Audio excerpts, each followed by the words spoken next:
Hey, and happy Thursday to everybody. Welcome to first-time guest on the show, Mr. John Dailey. John, thanks for doing this. Thank you so much for having me on. I'm so happy to be here. For those that don't know, John is known everywhere on social media as Rock CHUDson. You've probably seen that name a few times. And he was also on the last TerrorVision live stream we did. And the big thing, I guess, let's talk TerrorVision. What are you doing for TerrorVision behind the scenes? So I've been working around TerrorVision for the last 6 months or so. I edit a bunch of trailers. I edit interviews for them. I kind of do a lot of a lot of stuff falls under the somebody's got to do it right umbrella of like creating subtitles, conforming movies if they come to us in a bunch of pieces, and all sorts of odds and ends and stuff like that. But it's been a lot of fun. I'm honestly surprised it's what I'm doing right now, and I'm pretty happy about it. Well, you do great work. I've told you that behind the scenes, but now you can know that it's true because publicly I will happily say the vibe you bring when editing trailers is perfect. The way that you respond to situations on discs is really great. The way that you cut things in a way that calms Brad down and yet does its job, you do very well. Cool. Thank you very much for saying so. John is a really fun person to hang out with, really good person to talk to. And tonight we got a fun conversation. After our announcements tonight, we're going to be talking about, if you've seen the title of the video, the things in a movie that make you automatically invested. We've been talking about this for 2 weeks. Like, what do you actually call this? I think the better title you had is You Had Me at Hellos of a film. And you've talked about this before. So can you explain it to everybody what we're going to be talking about? So yeah, mostly we're just going to be talking about things that if a movie's got them, it's already, I guess we first described it as it's already getting points right out of the gate. Certain situations or actors or themes, things that just work for each of us. So I think it'll be a really interesting conversation for us to have as we're getting to know each other's taste in movies. It's basically just like a fancy way of saying like, this is my taste in movies, but it's like a slightly strange angle. Maybe. Tell me what you're into, essentially. And the cool thing is with a live chat, we can hear from everybody else the type of things that you're going to say. So as we start the conversation, we really want to hear those tonight, because these are the sort of things. I know there are other podcasts like Pure Cinema Podcast. They've got their handshake lists. These are the type of things. They're not specific films, but they're it's kind of like tropes. What's a trope or an actor or a director or something about a movie that the moment that you find out it's in the movie you're watching, you win. Like that's an incredible thing. I love watching films like that because immediately I know this has a leg up on everything else that I've watched in the last week, and I'm stoked to be watching this. So yeah, that's gonna be a fun conversation. But first, we always talk about pickups and recent watches. So John, what did you pick up recently? Well, let's see what we got here. The OCN stuff that I've got is, nothing crazy. I got the Vinegar Syndrome subscriber package, which I think was just these 3. Is that true? I think so. Yeah. Because one of them's a double feature. So it's actually 4 movies. 4 movies. I haven't watched any of these yet. I think the Maya and the Spectres is the one that I'm kind of most curious about. Followed by Singapore Sling. And then, I don't know, they're doing a lot of 60s stuff lately that, like, I watched the Horrible Dr. Hitchcock, and it was was all right, but it wouldn't be on the list for later. It's not one of the things that but I got Going South. Nice. Again, you can see it shining, so you know I haven't watched it. What else? We got Story of a Junkie, which this does, some of my check boxes got checked by this movie. This one's actually pretty cool. I did watch that. Let's see. Got The Last Slumber Party. Ooh, a lot of people were after that one. Yeah, that was the last one I watched. It was all right. I mean, it got the job done. And yeah, what else? I got a couple. Fairly recently, I live in North Carolina, and I went to Orbit DVD. And if you saw the picture, the goofy picture of me on the thumbnail tonight, that's me being excited that I did a little bit of work on Wood Chipper Massacre, which I was really excited to especially tell my mom. She's like, "Oh, what are you doing?" I said, "I made something for this movie, Wood Chipper Massacre." And she immediately was like, "Oh, Wood Chipper Massacre, great." So that was at Orbit DVD, and then when I was there, I picked up one of the latest Fun Cities, and I got Video Diary of a Lost Girl with the slip. Those are also two I haven't watched yet, but it's okay. I got time. You want to talk about some library stuff? Yeah, exactly. I was asking you before if anybody on here ever counts the library as part of their halls. I got a big stack from the library. The library where we live is really good.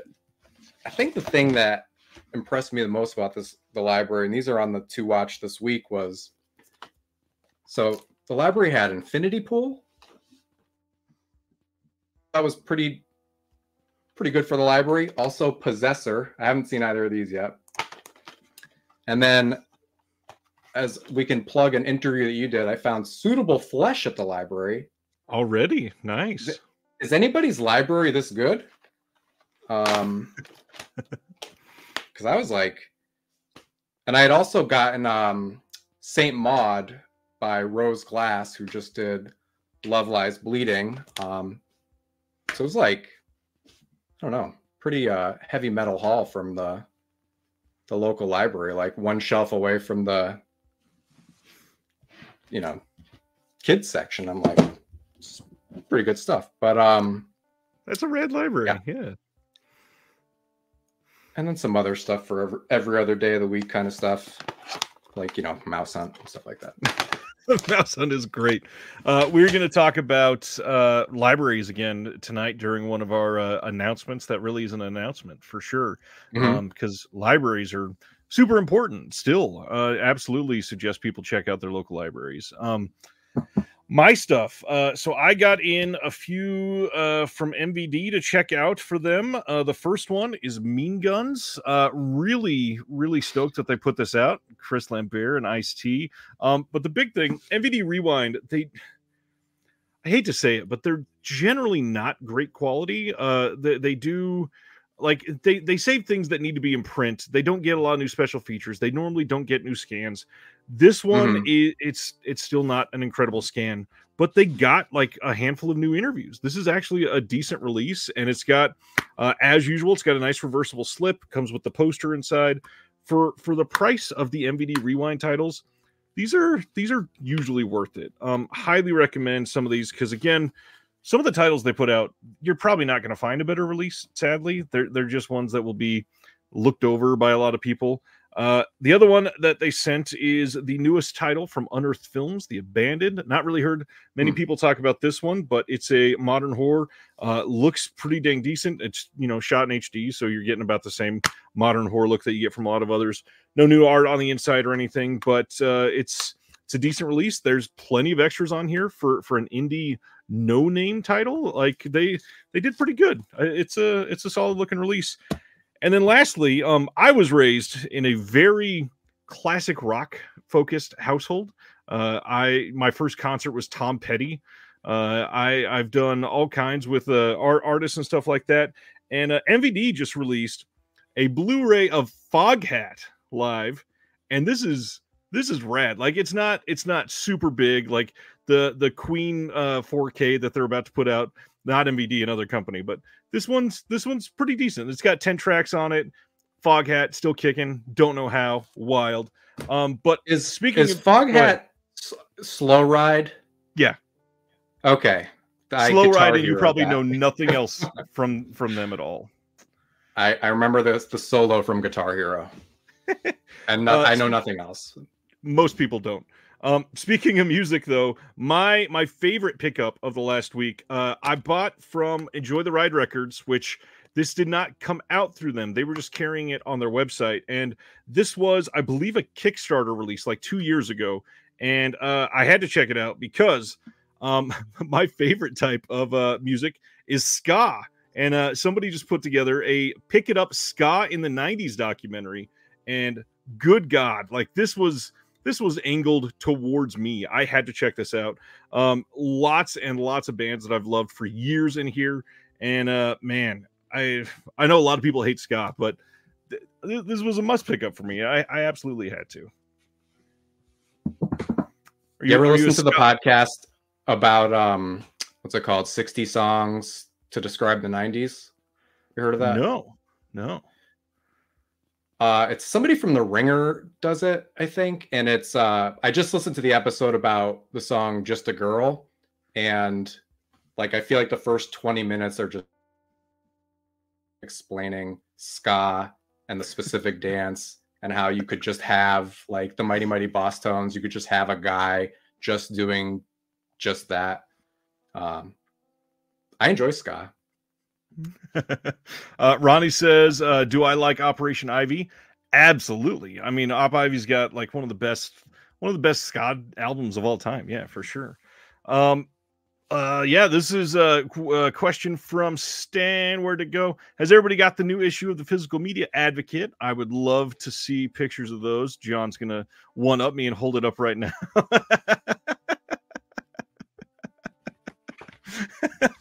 Oh man, I am I'm jealous. I am dying to be able to hold these. I think I'm not going to be able to get mine till Tuesday or Wednesday of next week. I mean, we haven't talked about it. What do you think of it in person? How do you feel? I love it.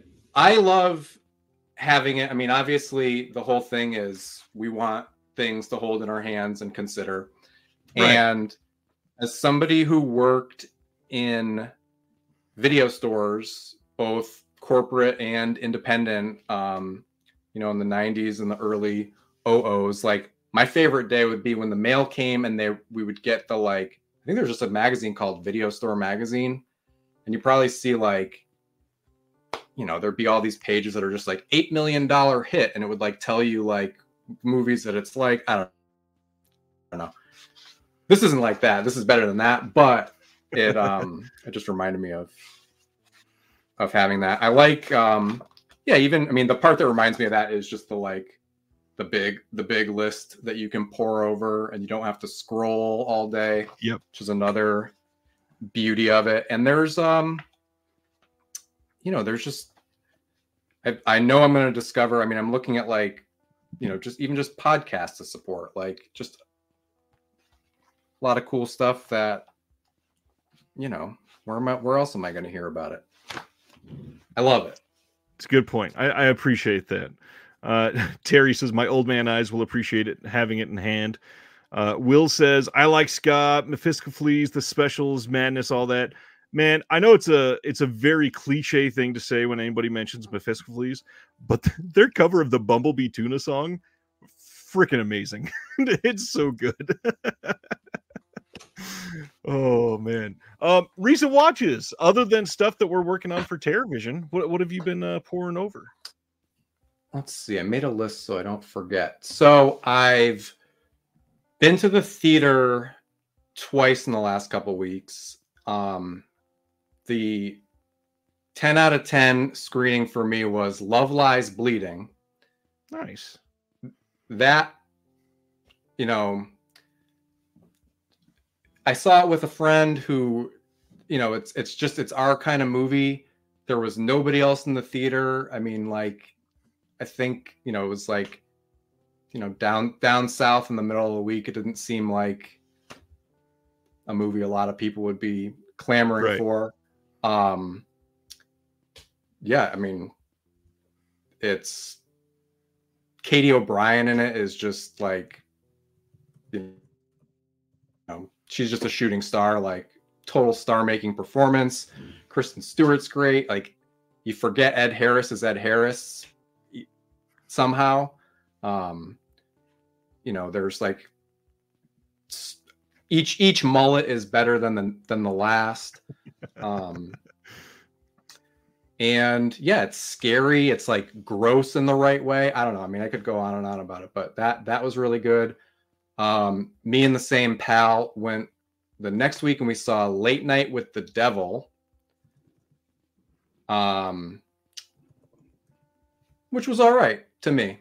Pretty all right. I know that's, there's like the first off, like the AI controversy, which seemed like overblown, such a needless, like there's so much creative, the sets are really creative. The costumes are really creative. Like, I don't know why they didn't just get somebody to draw the thing. It looks like somebody drew it, and it's just, yeah. And I guess like I enjoyed watching it. That one, actually, there was some other people in the theater, although I think we lost 4 people when we got up by the end. There was a few people, I think, walked out of that one. But yeah, have you seen it? I've not been able to go to the theaters in probably about 6 weeks, actually. But my big thing is we are, the wife and I, we're going out of town tomorrow. And I was kind of making it a point for us to go to the theaters at least twice this weekend. And where we're going, Love Lies Bleeding isn't playing anywhere. And it's the movie I wanted to see most. And I'm like, fucking hell, come on. It's the worst timing to go to it. Thankfully, I think we're going to be able to see the one that you just mentioned. We're going to see that one. And then probably Immaculate. It seems like the good choices right now. Yeah, we figured we were debating between that and Immaculate, but it felt like Immaculate probably has a little more. Yeah. It says hitting Shudder soon. Interesting. John, it is playing in KC, but we're not going to be in KC tomorrow. And also, it's playing where we're going tomorrow. Or it's playing where we're going, just not tomorrow. It's playing up through today, and it's the end of the run, it looks like. So, yeah, kind of sucks. Well, luckily, these days the theatrical window is so small. I don't know. Especially for indies. Like, you can't keep them in the theater for more than... Like, it's a miracle if some of them get 2 weeks. But yeah, I mean, at least I'll have some choices, and it seems like a pretty damn good month for horror and exploitation and random alternative titles. Like, definitely got to jump right in for sure. Yeah, we saw a trailer for. Have you heard of In a Violent Nature? I have. I'm dying to see this movie. It sounds pretty great. It looks like, I mean, I think it's just like from the killer's perspective. It looks like if you spent the whole Friday the 13th movie with Jason from behind him, and then like, so like the dumb teenager part is just intermittent, and the rest is like getting weird out in the woods. I don't know. Looks pretty cool. Could be totally gimmicky, but looks well shot. I don't know. Sounds worth it. Anything else you've watched that you want to highlight? What else did we watch? Watched Priscilla. Oh, yeah. How was that? It was pretty good. We watched that, and then we also, because Virgin Suicides had been on our list for a long time. I hadn't seen it in like 20 years. Good movie. And yeah, I think both are like it's like both ends of a just career that is dedicated to exploring boredom, which is somehow very entertaining, at least to me. Maybe not everybody, but totally get that. Few things I watched. First off, don't ever talk about them enough, but a couple shorts that are fairly new. They just put out a brand new Spider-Verse short. It's called The Spider Within. It's I think it's listed as like 7 minutes on YouTube, but it's official from Sony, like as part of the Spider-Verse. It's just not a part of the film. But it's really good. Like if you are into the Spider-Verse story and all that, the animation is still top notch. It's got a couple scenes that are more I won't say horror centric, but they're more they are more like scary compared to the rest of the Spider-Verse stuff. There's an actual spider swarm scene that looks terrifying. Really well done. And then the other big thing is this last weekend was the Patreon watch along. So we did watch a full movie, but first, after that, we watched a short. And this one was pretty exciting because it is the brand new short from Takashi Miike. And it is an adaptation of a manga, and it is called Midnight. And this one's about 20 minutes long, and it's pretty damn exciting. It's really well made, filmed beautifully, obviously. The whole big like shtick of this is that the whole thing was filmed on an iPhone 15. And I would have loved to have seen this as a full-length movie. It's certainly exciting. It's got Miike written all over it. It's not anything that should shock people that have seen a lot of his movies. It's just really well made, and it's amazing that he got the approval to make a short like this. It's like a 21 minute short, and it looks like a full-length movie. Like it's beautiful. It's got great special effects, shot on location for some of it, and then some really crazy like stunt work that they did with the motorcycles and cars and stuff. It looked really good. Stan, it's available on YouTube. You can go watch the Takashi Miike short on YouTube. Look up Midnight, and it's, I believe, from the Apple Japan YouTube channel. It's astonishing. Just looks beautiful. But then the Patreon, we all watched together last Sunday. Anatomy of a Fall, one of the best from last year, nominated for multiple Oscars. I had no idea how this was going to work as a like group watch film, but man, really drew me in. This is my first time watching it. It was really great to see with the group, so we could talk about it afterwards. I was shocked with all of the wild like French courtroom stuff that I did not expect at all. But other than that, solid movie. I think it was incredibly well acted, deserving of the accolades it got. But honestly, for me, the more exciting thing is last week, I forgot to talk about one that I watched. And I watched this one on 4K because it's exclusive to a set I showed off recently. I watched Sweeney Todd in 4K last week. This is the slipcover from the Paramount Scares box set that they put it out. And I got to say, like, the movie holds up for me. Great, sure, all that. Most of us have seen it, sure. The 4K for this movie is impeccable, and really just made me so miss the amount of like films that we have that gothic, very deep, dark, black rooms type of settings. How do we not have more of those on 4K? This Sweeney Todd 4K is 5 out of 5 for picture. It is a beautiful watch. Everything is crispy, even like the CGI opening at the beginning. I was shocked that it looked as good as it did, because a lot of the stuff that is done in CGI, it comes across as corny or looks really crappy in 4K.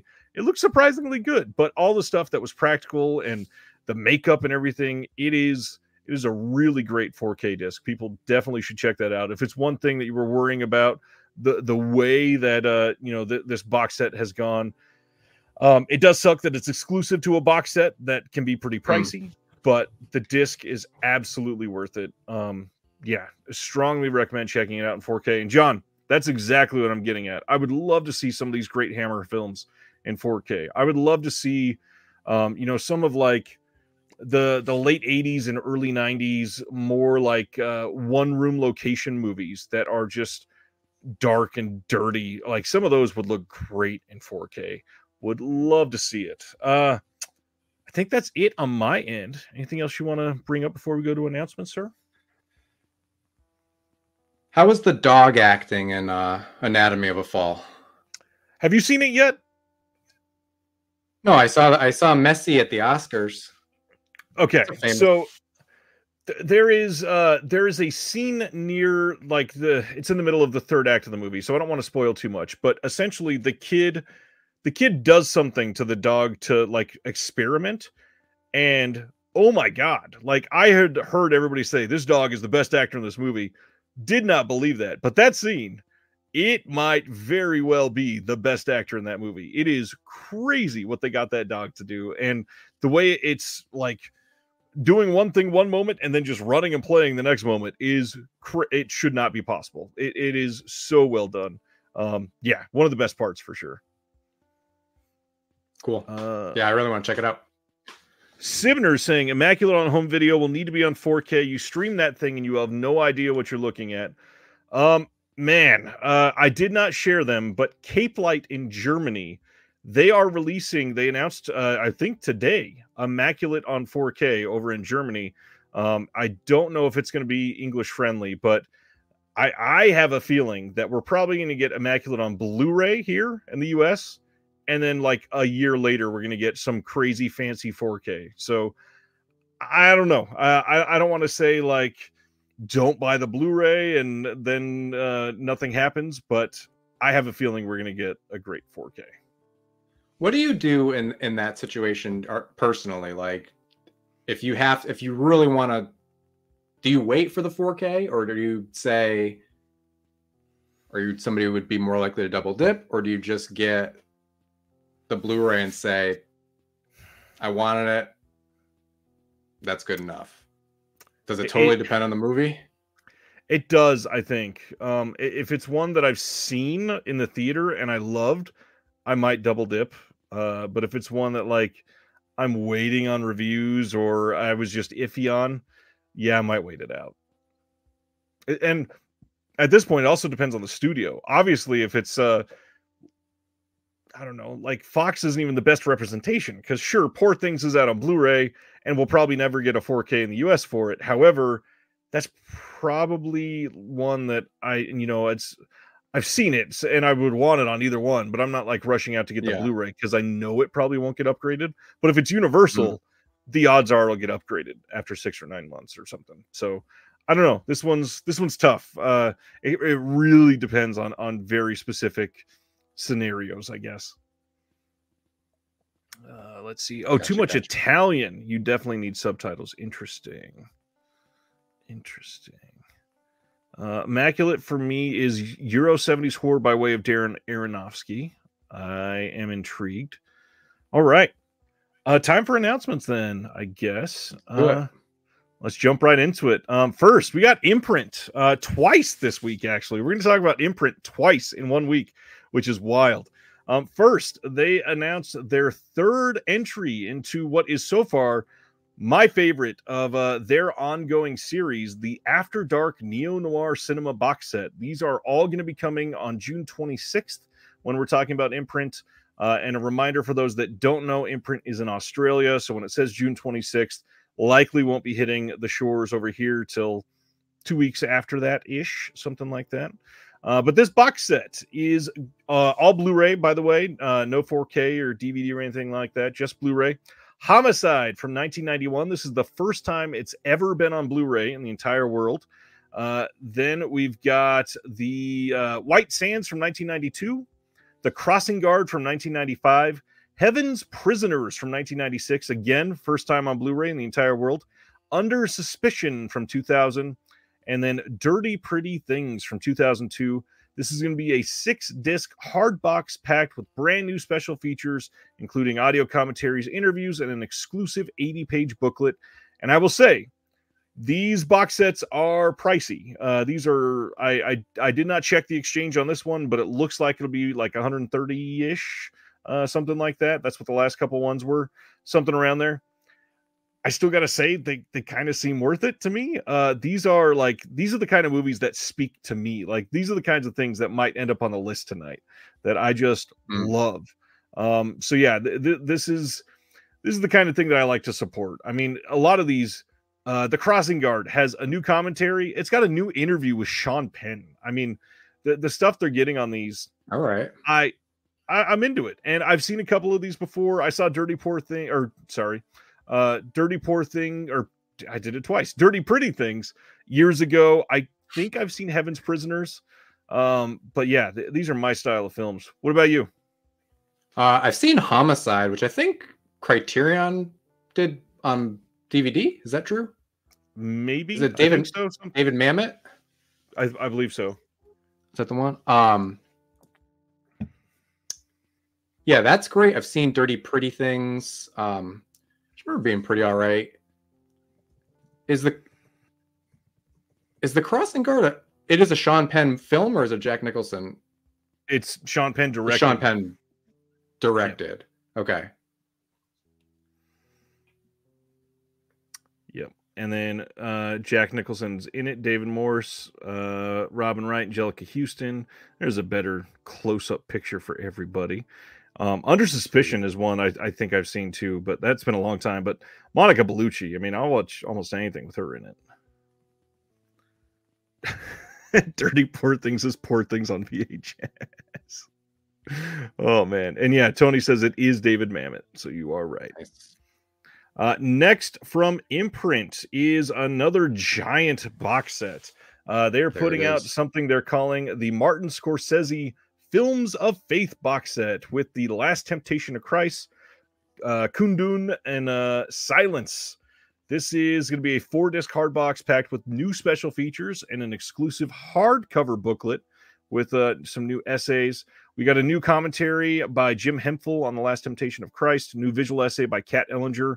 Those sound incredible. On Kundun, new commentary by Michael Berry and Peter Markham. And then there's a second disc, new appreciation of the Philip Glass score. We've got some documentaries on the making of, some portraits, some interviews, bunch of archival stuff. And then Silence has a new commentary by Stuart Galbraith and more special features to come. This is a big deal. I'm not sure if any of these films have been available in Australia for a few years. I think they had The Last Temptation of Christ. Not sure on the other two, but how do you feel about these?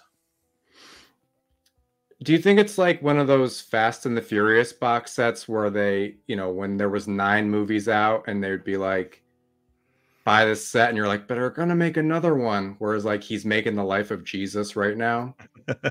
And then 1 year later, I don't know. But yeah, I mean, I think that they're great. It's a great set. I like, throughout Scorsese's whole career, there's like certainly groupings like this that you could make, and these totally make sense. Yeah, I'm a big fan of Kundun. I agree with Christopher on The Sopranos. I liked it. There's Stan just said the age-old question, is this really worth it? I got that, is this really necessary? I got that question so many times on Facebook, and the exact same amount of times did I get the question, why is this not on 4K? And that happens every single day for me. I've got it was another Imprint release, the Jet Li title that we're going to talk about tonight. I got multiple comments that said, why is this not 4K? And I'm sure many of you watching this know this, but if you ever see people out in the wild saying, why is this not 4K? There's a few reasons. One, there's probably no 4K restoration, so it can't be 4K. Two, to get a 4K restoration, you have to license that 4K restoration, or you have to do that restoration yourself. Imprint, generally, they license restorations. They usually don't do restorations in-house. If there was no 4K restoration, they can't do it. That's not what they licensed. The other big thing is if you are going to do a restoration at home, wherever your label is, you got to get the films there, which that's hard by itself, obviously, especially if you're an Australian label. But the other big part of it, a 4K restoration that is a good 4K restoration on the cheap side is going to cost like $50,000. On the expensive side, especially for some of these great like studio titles, especially Scorsese stuff that's long, you're looking $125,000 easily. this box set is not going to make them $125,000. They're not going to make that money back. There's no reason to invest that money in this. Even if they could possibly license it for their own restoration. But again, it's Scorsese films. They're not going to get the rights to that probably. So there are so many reasons why titles are not on 4K. The other big thing is, depending on when it came out, it might not even be able to be on 4K if something is only like a 2K digital intermediate. You can't get a proper 4K out of a digital intermediate that's only a 2K. It doesn't make sense. It's only going to be on Blu-ray unless somebody's going to take advantage of us as consumers. Period. Any thoughts on a 4K rant? That was a good 4K rant. That covered a lot. They're only doing 1,500 copies of this. Is that like a? They only do 1,500 of every single title they release. And it's gone. It's gone. There's no. It's like no standard. Sometimes they do standards, but not every time. For this, I mean, it's Scorsese. They probably will, but it'll be individual titles, and you won't get the book, of course. That's the big thing. Yeah. I mean, I have Last Temptation and Kundun on Blu-ray, and I don't know. I think they look pretty darn good, but yeah, I'm happy with them. Next is Secretary. This is from 2002. Yes, that Secretary, James Spader and Maggie Gyllenhaal. This is coming with a brand new audio commentary by film scholar and editor-at-large of Bright Walls Darkroom, Veronica Fitzpatrick. They also have an archival commentary on here. And then we got 4 brand new interviews with the DP, the producer, the art director, and then Stephen McHattie. Lots of archival stuff on top of that. Good-looking release, and it's Secretary. This is probably the best film, or the best release of this film, I believe, in the world at the moment. Let's see. Yeah, good movie. James Spader, Maggie Gyllenhaal. Have you seen this one? I think it's a fantastic movie. I love I think the art, obviously, and the tagline. It's like 10 out of 10 tagline. The assume the position. Yeah, no, James Spader rules. Like, yeah. There's a scene in the movie where she, like, instead of writing something down, like, just sends him a worm, like, just puts a worm on a piece of paper, and he just looks at her and just, like, slowly circles it in red pen. It's really cool. I love it. Great movie. Highly recommend this. On the other hand, I do wish this had a brand new restoration. That's the inside argument. Like, yeah, I'd love to see this, but also the old Blu-ray is going to look exactly the same as this. I'd love to see it upgraded in some way. Another good movie here. June 26th, again from Imprint, Fresh from 1994. This one is going to have a bunch of new stuff on it as well. We've got a ton of interviews. We got an audio commentary with the writer and director. That one's an archival commentary. Some new interviews with the actor Sean Nelson, with the cinematographer, composer, with the director again, and then with the producer. Some old archival interviews, including with Samuel L. Jackson and Giancarlo Esposito. And this is a pretty stacked disc. Pretty good looking release of this one, personally. I may check this one out. It's been a long time since I've seen this one. I don't know anything about this movie, really. I remember it from the video store, but I never picked it up.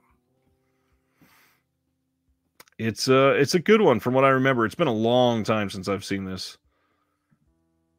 I saw this back in the, like, oh gosh, probably early 2000s was when I watched it. Yeah, it's been a long time.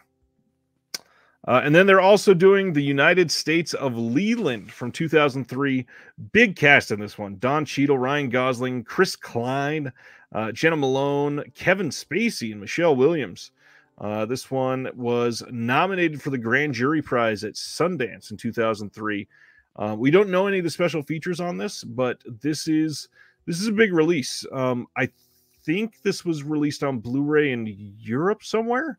I don't remember if we got a Blu-ray of it in the States, but it's been a long time since I've seen this. This is just one of those titles where you watch it because everybody is like magnetic in the cast. The cast is great. I always thought that was the stupidest title for a movie I'd ever read, but I'm looking at the cast now thinking, even just the first two dudes, I'm ready for... There's actually another thing I just watched was No Sudden Move by Steven Soderbergh, and it was just like, man, I miss Don Cheadle. Yeah, Cheadle's good. Cheadle's good at what he does. Next, from Imprint, Rambling Rose from 1991. This is the first time ever on Blu-ray. This is the same director of Valley Girl. We got Laura Dern, Diane Ladd, both nominated for an Oscar for this one, including Robert Duvall also and John Hurd. And it says, when Rose, an alluring young woman, moves in with the Southern family to care for their children, their lives are changed forever. For Rose relates to everyone she meets in the only way she knows how, with an innocent but highly charged sexuality she cannot restrain. I have never seen this. This sounds wild. I mean, Laura Dern has done some great things throughout the years for sure, but we got some new interviews here. We got Martha Coolidge talking about it, Lucas Haas, Steve Cohen on editing this movie, and then we got some more archival features. Will loves Martha Coolidge.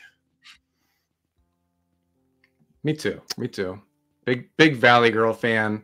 And yeah, Laura, Poor Things 101. Nice. Yeah, Laura Dern. I don't think I've seen a bad Laura Dern movie. No. Ever. Brian says it's of an underseen wacky movie. That synopsis is not something I would have called wacky. Interesting. Then we are getting from Kino Noble House, the 1998 mini-series starring Pierce Brosnan. I have never heard of this at all, but man, seeing this cover, it just looked like somebody trying to really cash in on Pierce playing James Bond. It looks like you can play him on your N64 right there. Looks great. Oh, gotta love those fuzzy games back then. I didn't even know. I don't know anything. Mike Leader commented on this. Interesting. Yeah, I've no idea about Noble House.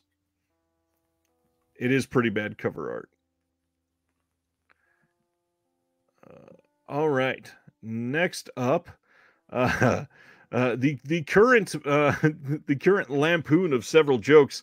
Ghostbusters: Frozen Empire is coming out on 4K, of course. It gets this steelbook. It is getting a standard 4K and, of course, Blu-ray. You can pre-order the steelbook widely. You seen any of the newer Ghostbusters movies yet? I think I'm up to date, unfortunately, for me. I don't know.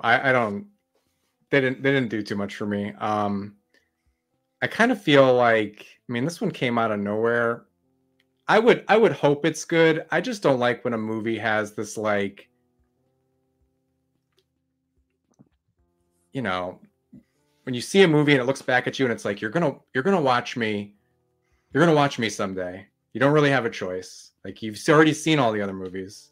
You're gonna do it. But I've heard things that it's like the cartoon, and I grew up with the cartoon and had some of those action figures, and that was like, I actually remember, I think my mom specifically wouldn't let me have, because she thought it was too gross. There was like a toilet that, like, the toilet bowl opened and it was like it would eat you or something like that. It was a real Ghostbusters figure, and that was like so disgusting, and I wanted it so bad. So maybe if I can get some of that action. And I did see a picture of Slimer where he looked kind of like Belial from Basket Case. Interesting. And that was cute. But do you think it's weird? Like, we're talking just a little bit about the theatrical window being like non-existent. Like, do you like I just think it feels crazy to even be looking at this right now, where like I want to go back to the time where I forget that this movie exists for like a whole year and then get surprised again. Do you feel that It's way? tough. Or It's tough. I like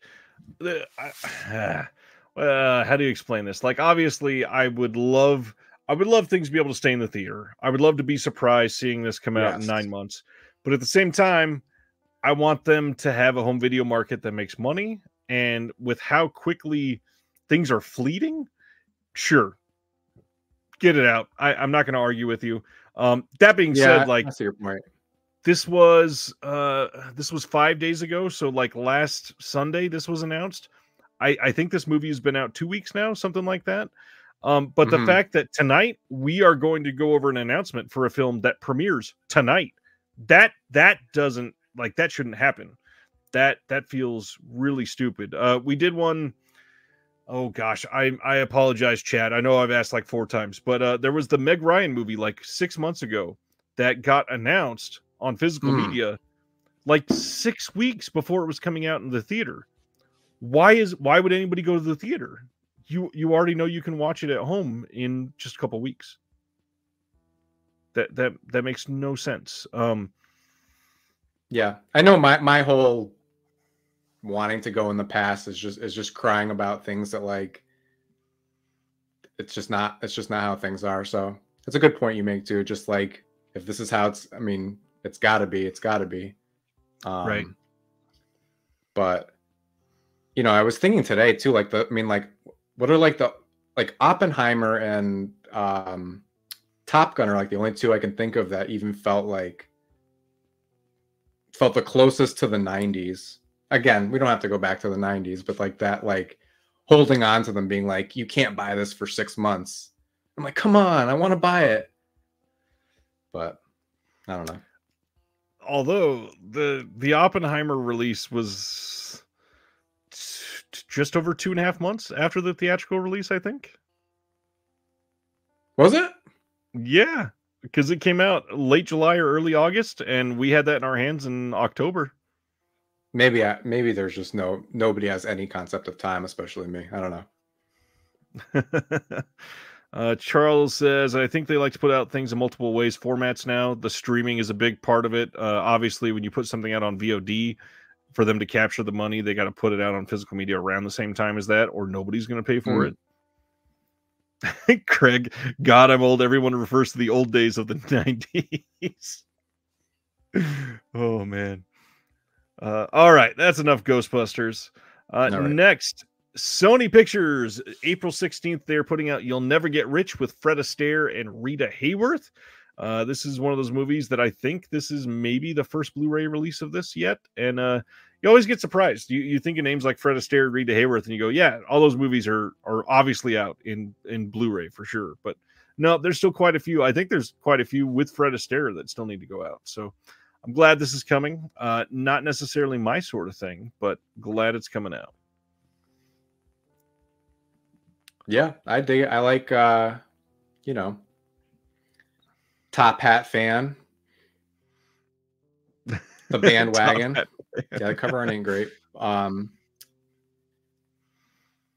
you call it? You know what I really want is the, not to like go on a tangent on every single release, but the Peter Bogdanovich movie that we'll probably never see, At Long Last Love, his like really, really weird, like sung live Cole Porter musical with Burt Reynolds. Yeah. That's the weird shit I want to see. I don't know.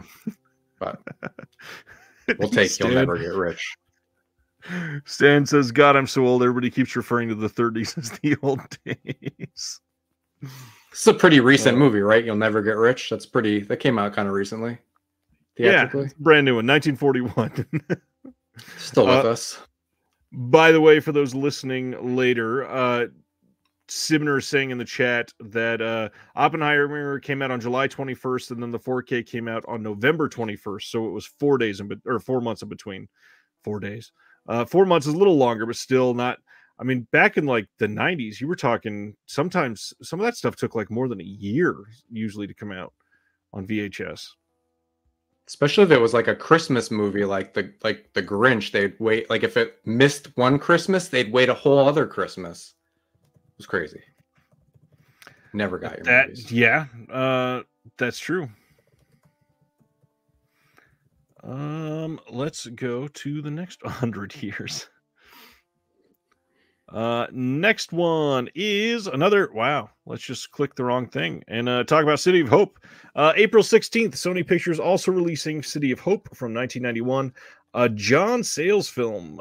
Kind of surprised Sony's releasing this themselves. I'm especially after last year. I would not have been surprised if Criterion got this one. But yeah, if I remember right, this one has always had some sort of music issues. So either they worked that out, which Sony's done a lot with music issues over the last year. So I wouldn't be surprised if they figured it out, because American Pop was one that they put out that people did not expect them to be able to get. A couple others like that. Yeah, this is a pretty big one. Any thoughts? Not too many. Vincent Spano, he's always good. But man, speaking of stuff that got a lot of attention this week, Kino putting out The Perfect Weapon from 1991. This is coming on Blue on May 21st. And this got so much attention on the Facebook post for this announcement. Brand new 4K restoration of this movie from the OCN, but yet again, not coming on UHD. They aren't going to do a HDR grade and all that other stuff on this. New audio commentary with the director and also Mike Leader, who we were just talking about, commenting on one of the other posts. There's an interview with Jeff Speakman, the star of this, and it's a decently lengthened. It's 23 minutes. That's a pretty good interview for somebody that starred in a movie like this. A couple other archival things, but yeah, this is one that a lot of people are fond of. Have you ever seen this one? I don't know anything about this, but I'm looking at it being like, if I needed one more movie to get over the free shipping threshold, oh my God, I'd buy this. This is the perfect add to order. In the random Kino way. I feel like every Kino order I do has something where it's like I can explain like 5 of them, and the 6th one I can't explain every time. It would be this, but it looks really cool. Man, we were talking in the Discord this week because this was so odd, but the link for the Kino sale leaked online this week. Somebody found it. And it wasn't live yet, but all of the titles were there and people could see what was supposed to be on sale. And we had quite a few people that put like 30 titles in the cart that they wanted just to see what they would cost when the sale actually started today. Kino sales are always fun. Yeah. It's the perfect blind buy. Love that. Another big one from Kino. We announced this, I believe, last year, but we got some details. May 21st, we are getting Death Machine on Blu-ray. This is the 1994 Death Machine, and this is going to have 2 different discs, which is pretty rare for Kino stuff. On disc 1, we got the US version, which is 100 minutes, brand new 2K master from an Interpositive, new commentary by James G. Chandler and Ash Hamilton. Then there's also a new director's cut on this disc, which is 106 minutes. New commentary by the director on this, and Michael Felsher is on the commentary with them. New technical commentary by the director as well. And then a new audio conversation with the director and the creature makeup artist, Alec Gillis. And then on disc 2, the foreign version of this, which is 122 minutes. Restoration on that is from 2019. And then a whole bunch of random archival featurettes on this. Big stacked release for them. Yeah. Brad Dourif is in this. H.R. Geiger's Ghost is going to sue somebody. That's funny. Mm-hmm. Yeah, this is a big title. Is this one you've seen? I haven't seen it. I'm surprised too. Like, I mean, Kino doesn't usually stack them like that, right? Like fewer and farther in between. Yeah, they've stepped up. It feels like. It's pretty sweet. What year is that from? 94. I bet it's awesome. I bet it is too. Everybody seems to love it. Lots of good comments. Next one is the brand new Lisa Frankenstein. We got a release date and information on this. This is coming out already on April 30th. We got a feature commentary with Zelda Williams. We got deleted scenes, a bunch of featurettes, a gag reel, a piece on resurrecting the 80s for the set pieces, a couple other small featurettes. But man, this is kind of that perfect example of what you were talking about earlier, because this is a Universal movie that bombed in the theater, and it's a pretty great movie, and I feel like this is ripe for a good cult following.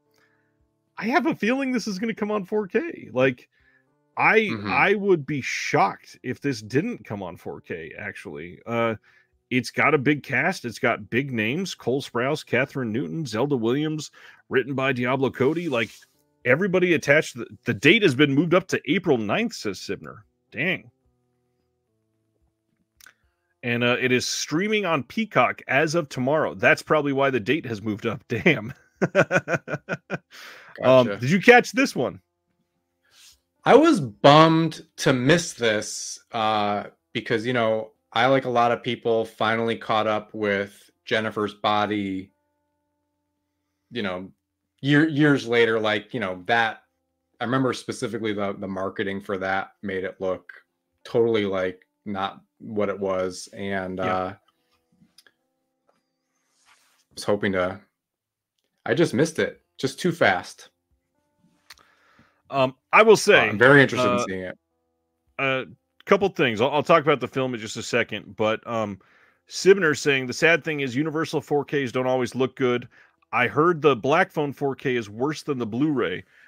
This is the crazy thing. This movie that he's talking about, the Black Phone, got a 4K in the US months after it got a Blu-ray, and it got a 4K over in Germany. And the 4K in Germany is much, much better than the 4K in the States. So I wonder what's going to happen next. Like, the Universal making some weird things. Yeah. I will say, Lisa Frankenstein. I kind of love this. I saw it in theaters with my mom, who's here and says, Lisa Frankenstein was so good. Music was my childhood. We watched it together. We were literally the only two people in the movie theater, and it was so much better than I expected.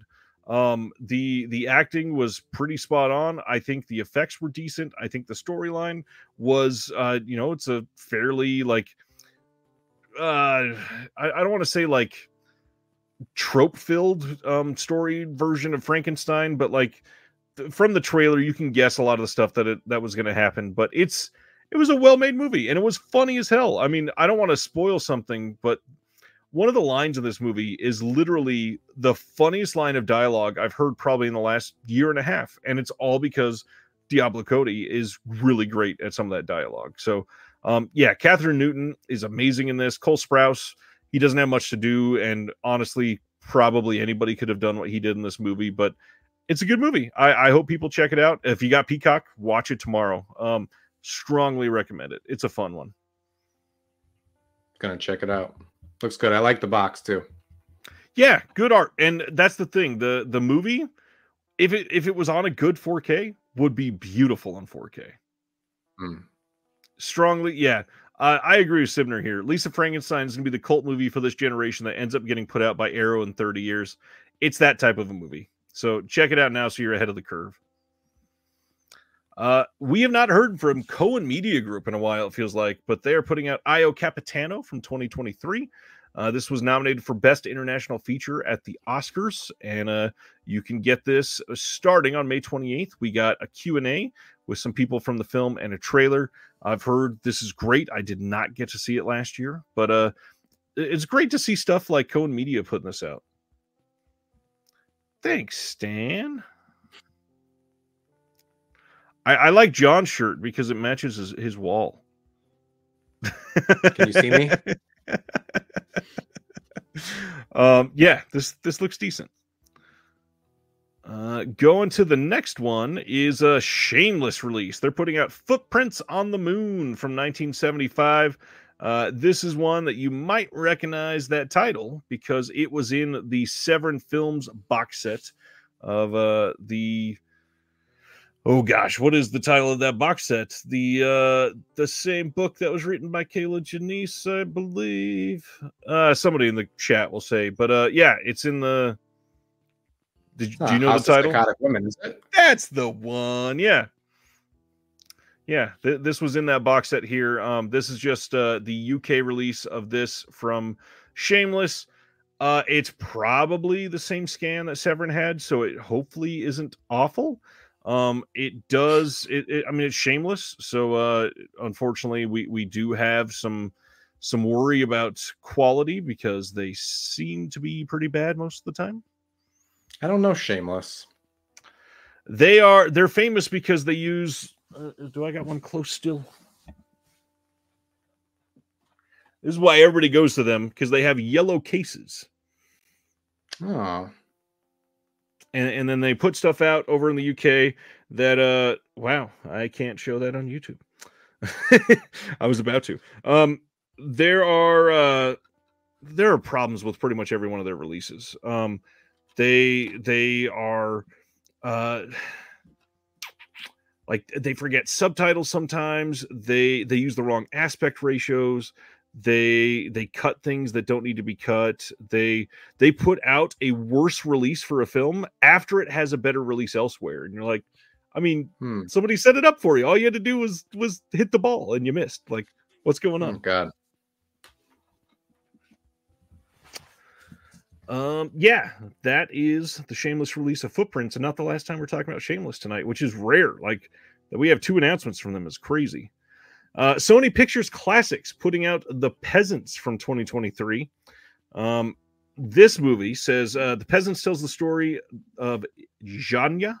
I'm going to say is how you pronounce that. Probably not. But a young woman determined to forge her own path within the confines of a late 19th century Polish village, a hotbed of gossip and ongoing feuds held together rich and poor by pride in their land, adherence to colorful traditions, and deep-rooted patriarchy. When Janya, that's not the way you say it again, finds herself caught between the conflicting desires of the village's richest farmer, his eldest son, and other leading men of the community, her resistance puts her on a tragic collision course with the community around her. I didn't hear anything about this being released last year, so I'm hoping that this is good. And Sony Pictures Classics tend to be pretty good. I don't know. I also haven't heard of it. It looks like I'll watch it when I'm 60. It looks like I'm gonna like it when you get it from the library in 2.5 years. Yes. Then possibly the announcement of the weekend for quite a few people. Richard Stanley's Dust Devil is coming on 4K from Kino soon. They're also releasing it on Blu-ray, brand new HDR Dolby Vision Master. So a few things about this. This had been teased as coming from Arrow. And then for those that don't know, Richard Stanley had all kinds of accusations thrown at him. And Arrow came out and said, we are not going to put out anything by Richard Stanley because of this. And they wiped off their hands of anything they were doing. And it looks like Kino has picked it up. And the truth is, Kino will release pretty much anything. So it's not surprising. I know that there are a lot of people that are like, Richard Stanley's fully innocent. I believe the court found him innocent. He was acquitted or whatever. And that for a lot of people is enough. A lot of other people, they say that's not enough. However, is getting a release. That's the big thing, is this movie is hard to find on any sort of release right now. Also remember, this is not the cover art. This is just the announcement poster. I know a lot of people don't like this art, but yeah, they will hopefully be doing something different, and generally they do. So keep in mind, this was also just announced without a date. So we will find out something about this probably in a year or so. But yeah, as Brendan Timmons said in the chat, unfortunately, even shitty people can make great art. And also a reminder, I do my best to separate the art from the artist on this channel. There are hundreds of people that worked on this movie. They all deserve recognition and support for their work. It's not just, that's a good point. It's not just Richard Stanley. I know that there are a lot of people that saw this was announced and said, nope, I'm not going to do anything about it. But this is it's a good release. I'm glad that it's coming out. It's from Kino, so hopefully it looks good. I know that they've had one bad 4K in the last handful of months that people are pretty upset about, but hopefully they do right by this one because a lot of people are going to want it, guaranteed. I'll just say my favorite book from last year was a book called Monsters: A Fan's Dilemma that tackles this sort of like the mental, I don't know, mental gymnastics isn't quite the right word, but like, you know, the author starts with, you know, like Roman Polanski's like the first chapter, and she's like, I love Rosemary's Baby, and that's also my favorite movie. So it's like the book immediately caught me with that, but it's like it's a really interesting study of this dilemma. Highly recommended. Interesting. Where it is, and what you said too, that it's like it's not one person making a movie, and if like the, you know, I don't know. I agree that there's times that you feel like you can separate it, and there's times where you feel like you can't, and everybody has puts a different weight on that kind of thing. So that's true. That's true. Stan says, what's that book called again? It's called Monsters: A Fan's Dilemma, and the author is, I just had it up, it's Claire Dederer. I don't know if that sounds wrong, but Dedderer. Really cool book. Yes, Will, those are the ones I'm talking about, but I also did say that already, that Stanley was acquitted. I'm just saying, for a lot of people, that's not enough for some reason. Yeah. Furthermore, it sounds like this movie's about a vacuum anyway. Are you saying that the movie sucks? No, it's just called Dust Devil. Vacuum sucks. I don't know. That was the joke. That was for Dr. Will joke. He laughed. It's okay. I'm the one that laughs at most of my jokes. Anyways, La Femme Nikita coming in a 4K steelbook from Sony on June 11th. This is going to be restored from the original negative, presented in 4K with Dolby Vision. It's Sony, so that's how they usually do it. They put something back in a steelbook, and they put Dolby Vision on it. Yeah, Luc Besson, another one that's been on touchy cancel culture grounds. Yeah, what do you think of the La Femme Nikita? I've never seen it. I'm interested to see it for sure. I've seen his stuff from the 90s. Yeah, again, another dude who's like, you know, you gotta weigh how you feel about all that shit. It sucks because you just want to like not read anything ever and just be like, I want to enjoy this. But I've not seen it. Have you seen the movie? I saw La Femme Nikita years ago. I confuse it with like 3 other movies from around that time that are very similar. So it's just been so long. I kind of count it as not having seen it. I also like, I need to see The Fifth Element again. It's been years since I've seen that one. I need to see Leon the Professional again. It's been a long time since I've seen that one. Just that, something about that era, a lot of these just blend together in my mind. I was very young when I saw a lot of these, and I think watching them with an adult mindset that knows a little more about film and has not like that I'm this old, super experienced person or anything, but like the fact that I've had some life experiences, films like this tend to mean more on rewatch now. So a lot of times it feels like I've never seen them because I'm living them differently. Well, you can always also catch the Bridget Fonda Point of No Return remake if you want to avoid Luc Besson. True. Going to the next one. This is this is a rare type of release that we don't normally talk about on this channel. Dead Vision Productions, which is a small company that has mostly done their own production of like some random indie shorts that they've done, led by Lucky Cerruti, who's been on the channel before. He was one of my first interviews on this channel, actually. They are releasing Agony all the way back from 2015, and they've started doing this a little bit where they are doing this like distribution game for some splatter type films, like underground indie horror that nobody else is releasing, not even something like Unearthed Films. And they do them right. Like they do some really great releases. This one's kind of different. First off, super limited, by the way. There are 25 of these that will be available at Cinema Wasteland, the convention. That is the convention exclusive version. And then the other version that is going to be limited to their site will also only be limited to, this one is 50 units, I believe. And so if you really want it, April 19th, that is going to be the pre-order date. Give your time and energy into that if that's on your radar. Next up. The picture is gross. The picture's gross. Oh, God. Yeah. You don't want that? I'm not going to be one of the 50, but if you are, I want to hear all about it. I totally get it.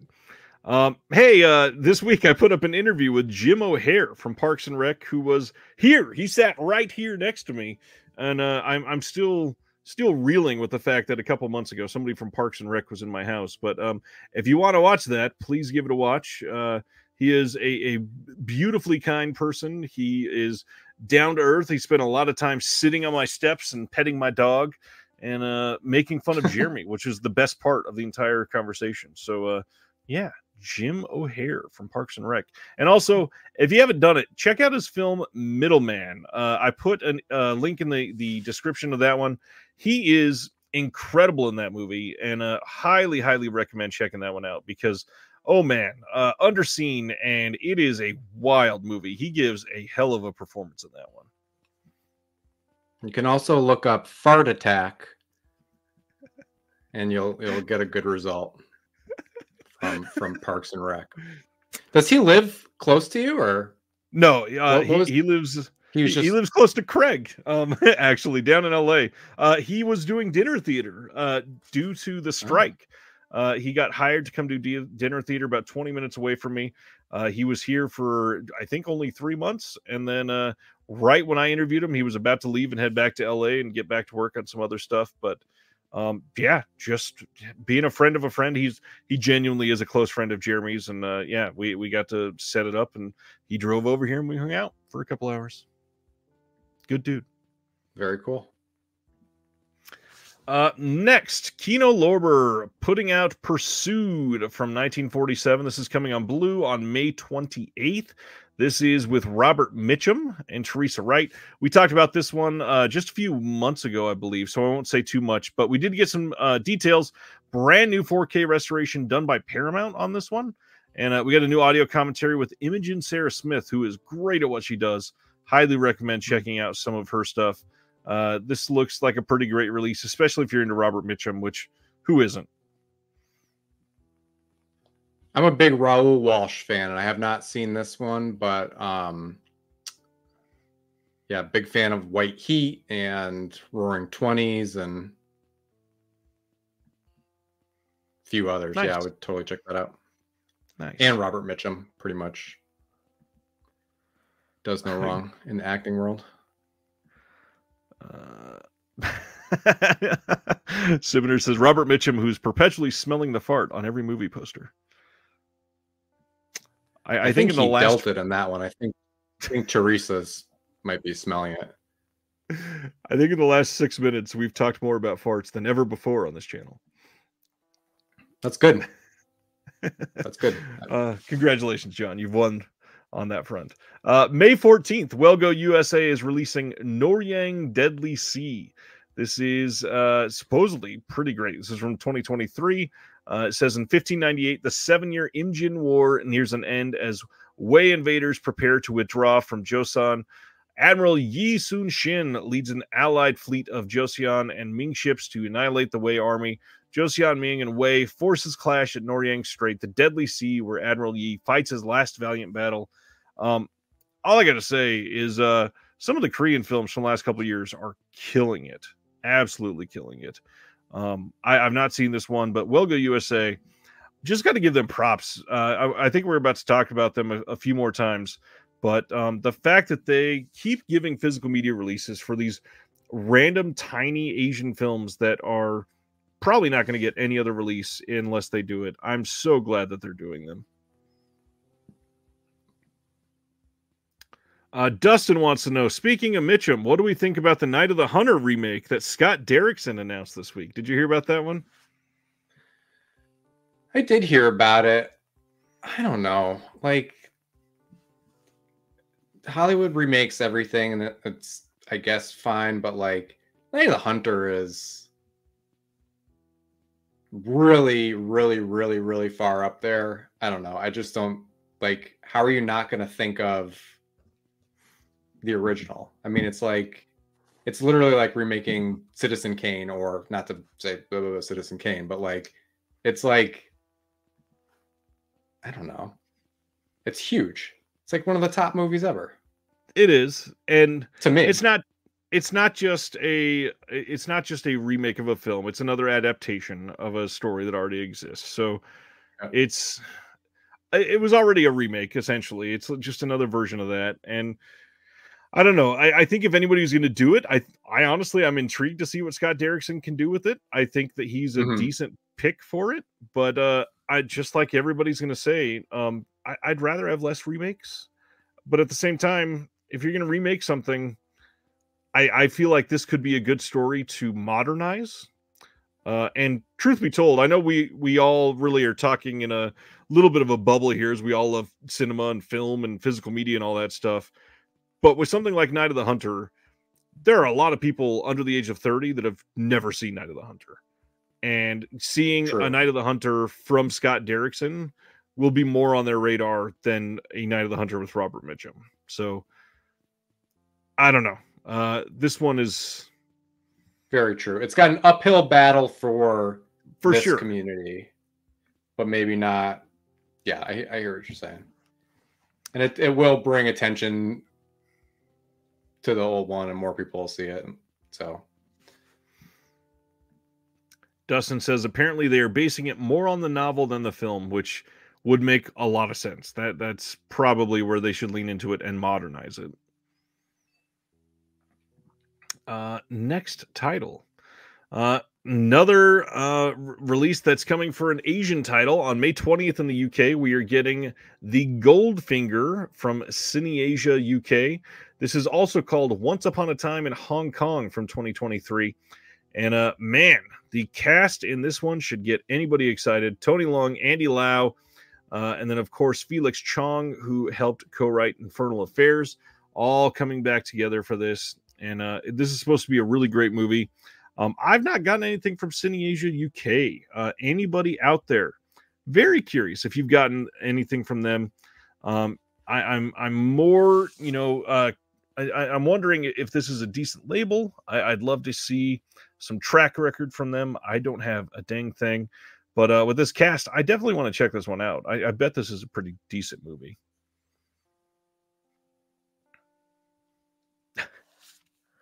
You said it. Ronnie says it's not that writers and directors can't come up with new things. It's that the studios don't want anything original. And that is exactly correct. Exactly.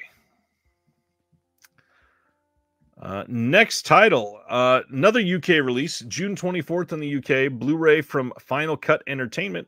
They're giving us Clockwork Mice from 1995, which I don't think I'd ever even heard of this one, but supposedly this is a fairly big UK title.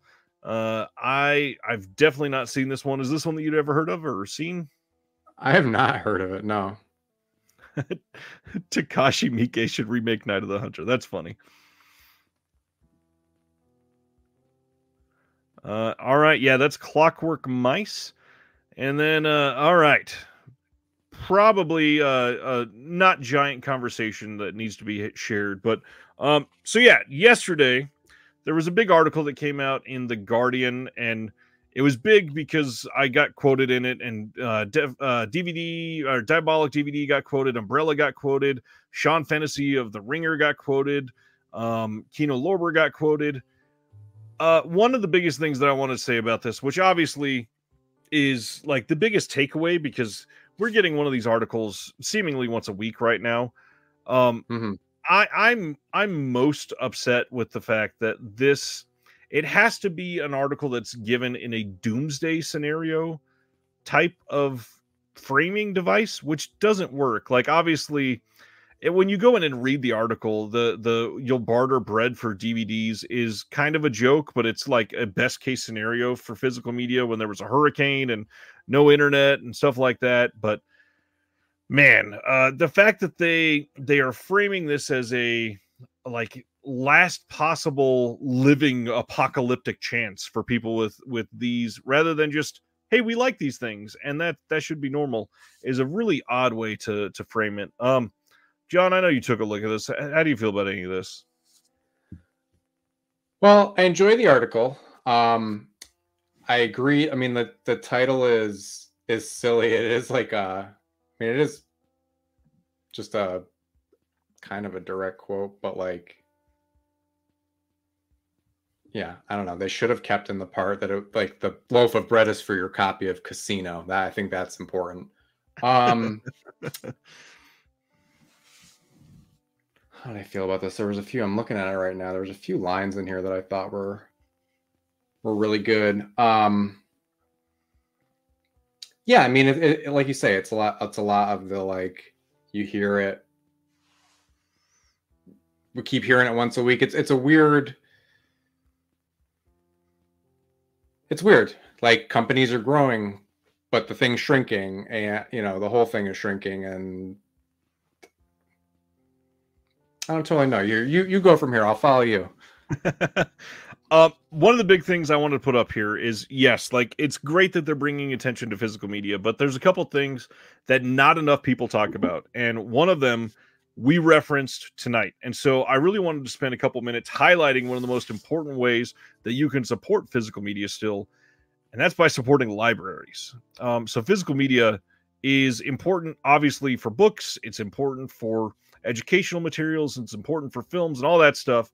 And libraries are some of the best ways to go down this path of not just supporting it in like the way where you get something out of it, but doing it in a more well-rounded way. And libraries need they need foot traffic. They need to show rentals so that the state continues to give funding for libraries. They need to show people that if more people are asking about these things, we will bring more of them in.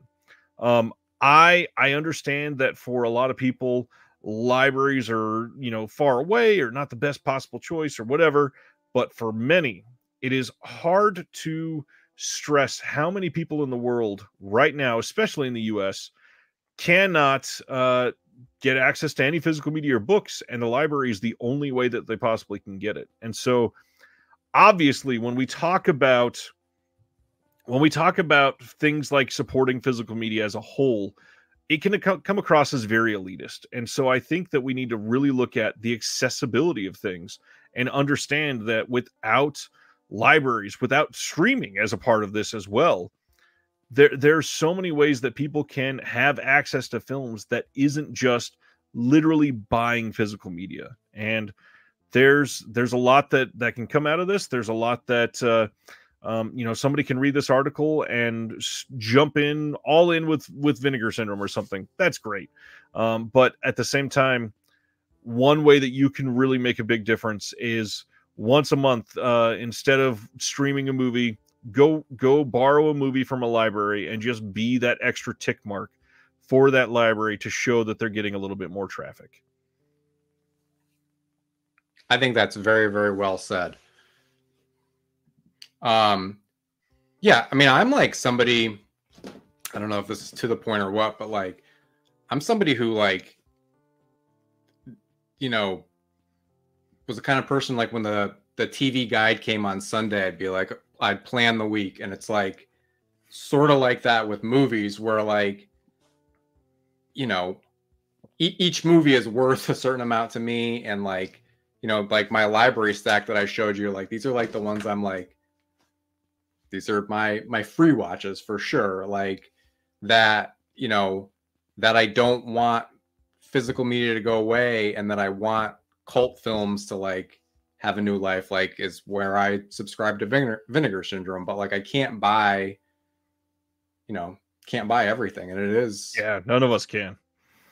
You know, I wish I could, you know, go in a couple other lanes than just that I tend to, you know, stick to a few labels. I was thinking too, like I don't even have a region free player because I'm like, I just know I'm like, I just can't afford it. Like I'll just go nuts, but not exactly to the point, but it is, I 100% agree with what you said about libraries. And you know, even it makes me think back when I used to work at Blockbuster, and when things didn't rent, this is a totally different thing, but when things didn't rent at Blockbuster, they would throw them away. And I mean, I don't know, that's what they all went in my car, by the way. They never made it to the dumpster. As much as they could, but yeah, no, exactly. Like to hit a budget year after year. Didn't even think about it like that. I also I got to point out I'm kind of saddened by the fact that I spoke to this reporter for 75 minutes and the one quote they used for me, and you only said one thing. The one quote they used was me complaining about streaming rather than all of the positive things that I talked about in the call. Oh man. Yeah. And my quote in there, which I stand by 100%, I do want people to recognize that when you're seeing like 4K streaming from Netflix and stuff, please share the word that this is not the 4K that you get on a 4K disc. It's not the same thing. It's not the same quality. It's not the same visual aspect. All of that. It's condensed to hell. It's compressed. It's got worse encoding. The bit rate is literally like usually close to like, I don't, less than 20% of what you get on a disc, on a good disc at least. But you're talking like 15 megabits per second, something like that. And on a good disc, you're looking at like 85. It's wild that they get away with it. But at the same time, it looks better than the stream that's not 4K. But either way, it's rough out there. That's it. Check out the article. Obviously, covering physical media is important, and I stand by it. But I feel like the article could have done things a little bit differently. At least your quote wasn't. It might be my favorite quote. Sorry, a guy who says about not going to Best Buy. He says, "I've kind of lost all interest in visiting Best Buy at all." He said, "Physical media was kind of like their Costco hot dog." Yikes. All right. Hey, Arrow Videos launched their Easter Carnage sale March 27th, which was yesterday, all the way up through April 22nd. You can go check out the UK store or the US store. And again, I stress this every single time with the Arrow Video sales, but the biggest thing, the UK side is always cheaper for titles. And it's not as cheap as it used to be, but it's still very much worth it. And I think the unsung heroes of the Arrow Video sales are the second run DVD titles. Those are all listed at £10 on the Arrow Video site right now, except for the last like 2 or 3 of their releases. So everything before that are all £10 each. I believe they're all region free for the most part. I think maybe 1 or 2 have been locked, but they're mostly region free. But £10 a piece for like some of the best films in history. Strongly recommend checking out that side. The US Arrow sale is never really great. It's like this $27 title's on sale for $22, which sure it's savings, but it's always that price when Arrow does a sale every month. So the real times to check out stuff like this, the UK sale, check out some of the titles that can save you some money. And if you are confused, always look up on Blu-ray.com. Many of them are not region locked. Many of them are region free. There's lots of ways to save shopping overseas. You're nodding along. Anything else about Arrow? I don't know. I just agree with you. I'm just looking at the words Easter Carnage. I mean, like, wow, they did it. They called their sale that. Again, like I don't have a I'm not region free, so I'd be limited to that less good sale. Although I do have is Carlito's Way on sale? I have my eye on that. Probably. It probably is. I've not checked. There's a few I wanted to. Yeah, there's a few I've been wanting to like upgrade. That and Barbarella looked. That Barbarella disc. Highly worth it. Yeah. Those are both two movies where I feel like I've owned at least twice, and yeah, I'm ready for the final form. The definitive final form. I think so. Probably the biggest announcement of this week. We finally got the box set announced that we've had teased for literally the last year and a half at least. And this one, they have been working on this since 2017 over at Severin. So the Game of Clones Bruceploitation collection is now up for pre-order. If you order from their site, this will be coming in the middle of May. This will also be shipping in the middle to the end of June. It's saying June 25th is the release date for wide releases. But the biggest thing here, this is volume 1 of at least 2 volumes, and I'm hearing even possibly a third, which is wild that we're seeing this sort of a resurgence. Now this, we got an 8-disc collection. If you buy it from the Severin site, the wide release is only going to have 7, so we'll talk about that in just a second. This has 14 films on it, plus the documentary Enter the Clones of Bruce that Severin produced themselves.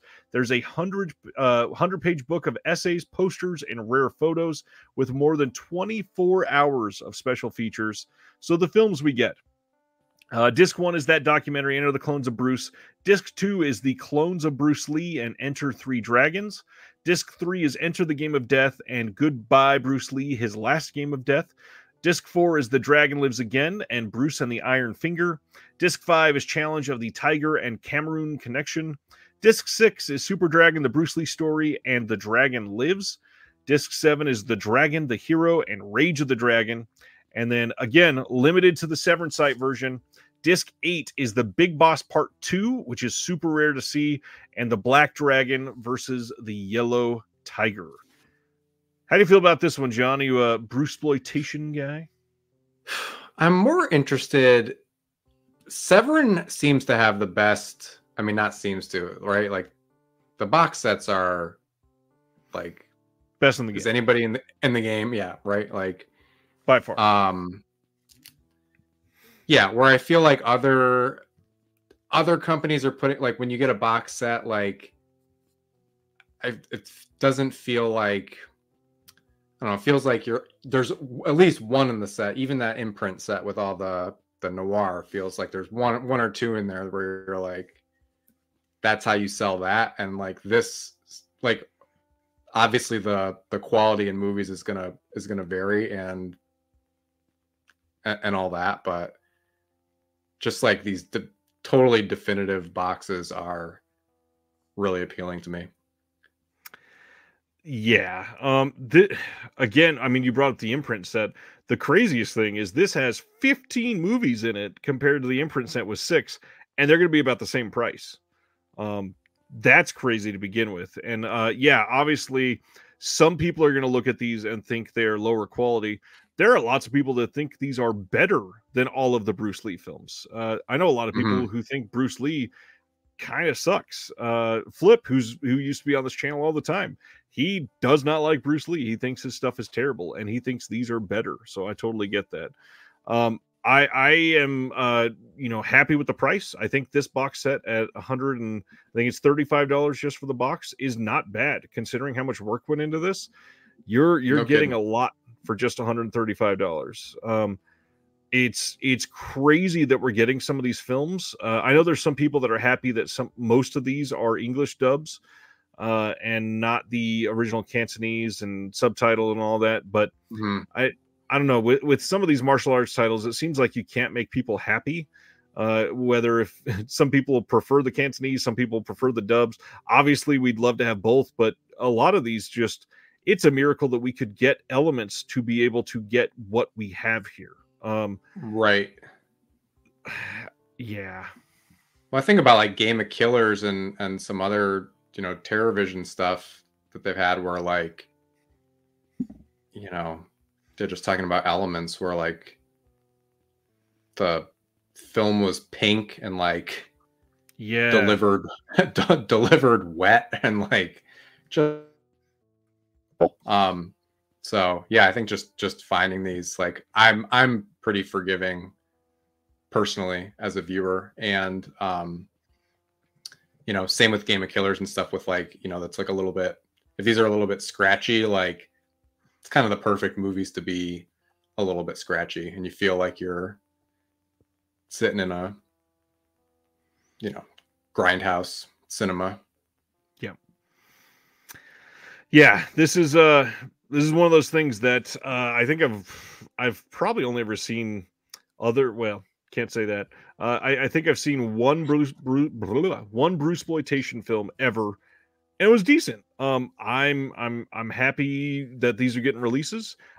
Is this fully my thing? I don't know. I'd love to see some more, and this is obviously a very expensive blind buy, but I would love to check out one or two of these, and I think a couple of them are out and about. It may be on Tubi, it may be on YouTube, and they're probably not the scans that we get in here, of course. However, it might be worth checking out one or two of these. This could be your new favorite thing. And also, if you love Bruce Lee, like a lot of the titles here were done obviously in a version of like exploiting the fact that they have similar names. I mean, Bruce Lee, Bruce, Dragon Lee was another big one. That the names associated with these are, they're doing it in reverence for the most part. It's not like they're doing it to make fun of Bruce Lee. It's literally just to get similar interests in a lot of it. And so, yeah, I'm into it. I definitely want to check this out. I'm also very interested. Just out of curiosity, do you have? I'm sure you own some Severin box sets. That I do. Do you have a favorite? Oh gosh.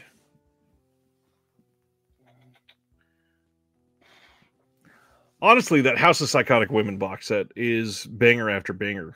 I think that might be the greatest, like, just handful of films, but my favorite is probably always going to be the Folk Horror box set. That box set just speaks to me. And if you guys watched the interview that I did with Andrew and David Gregory from Severin, that was ages ago now. That was Black Friday from more than a year ago, I think.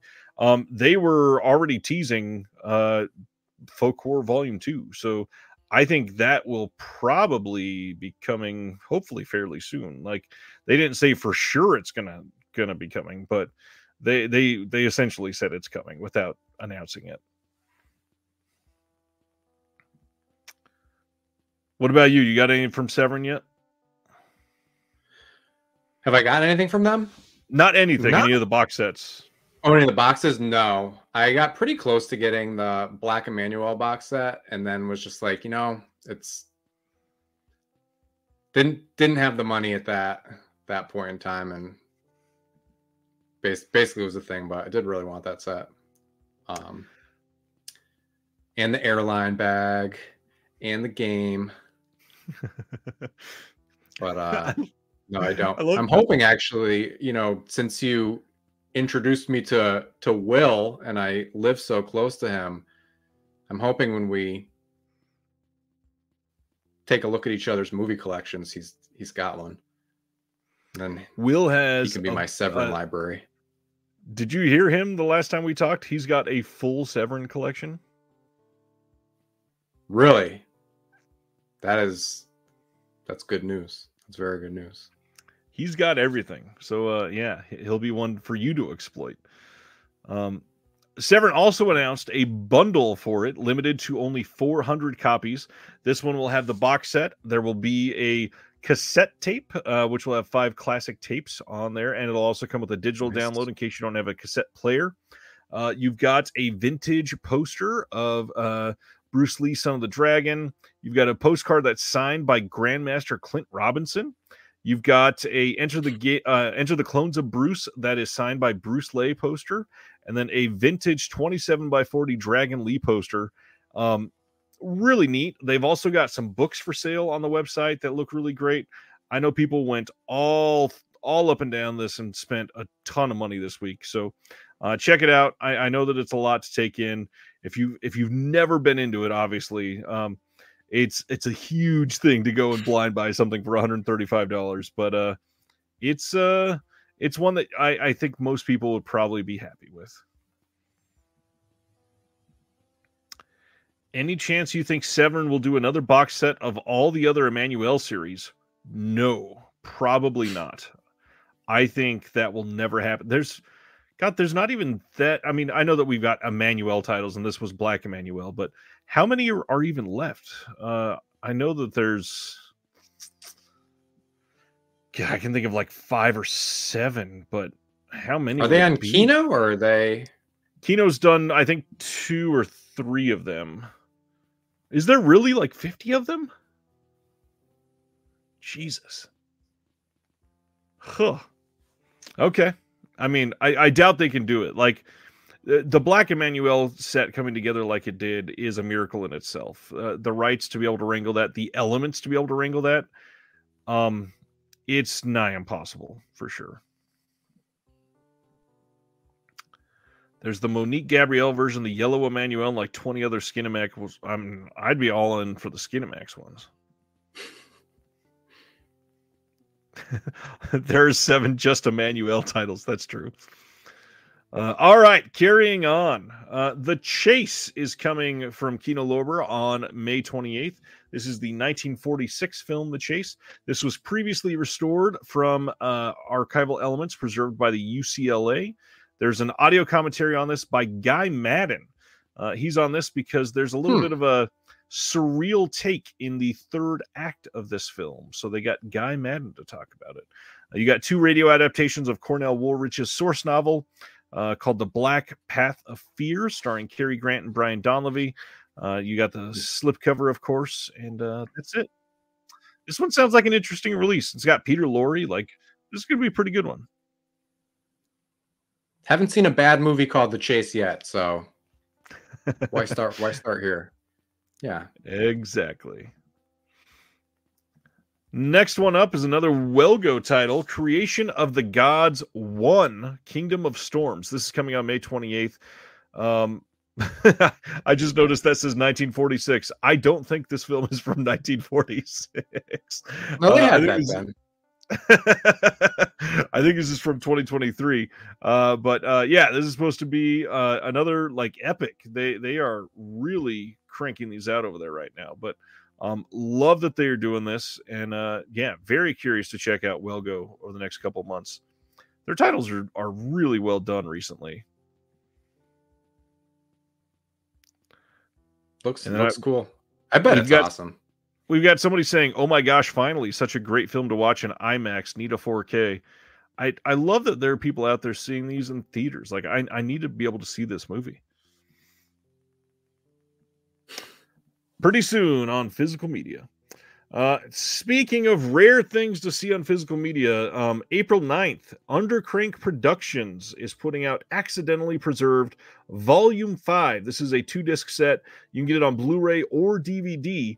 And this contains 3 feature films, a jungle adventure, a melodrama, and a western, plus a rare comedy short with a Technicolor sequence, all of which do not survive in film archives. The phrase accidentally preserved was coined by Undercrank Productions founder Ben Modell, who's been on the channel before. Go check out that interview. Referring to silent films that exist only because copies were made on 16mm safety film in the 20s and 30s for the home video rental market.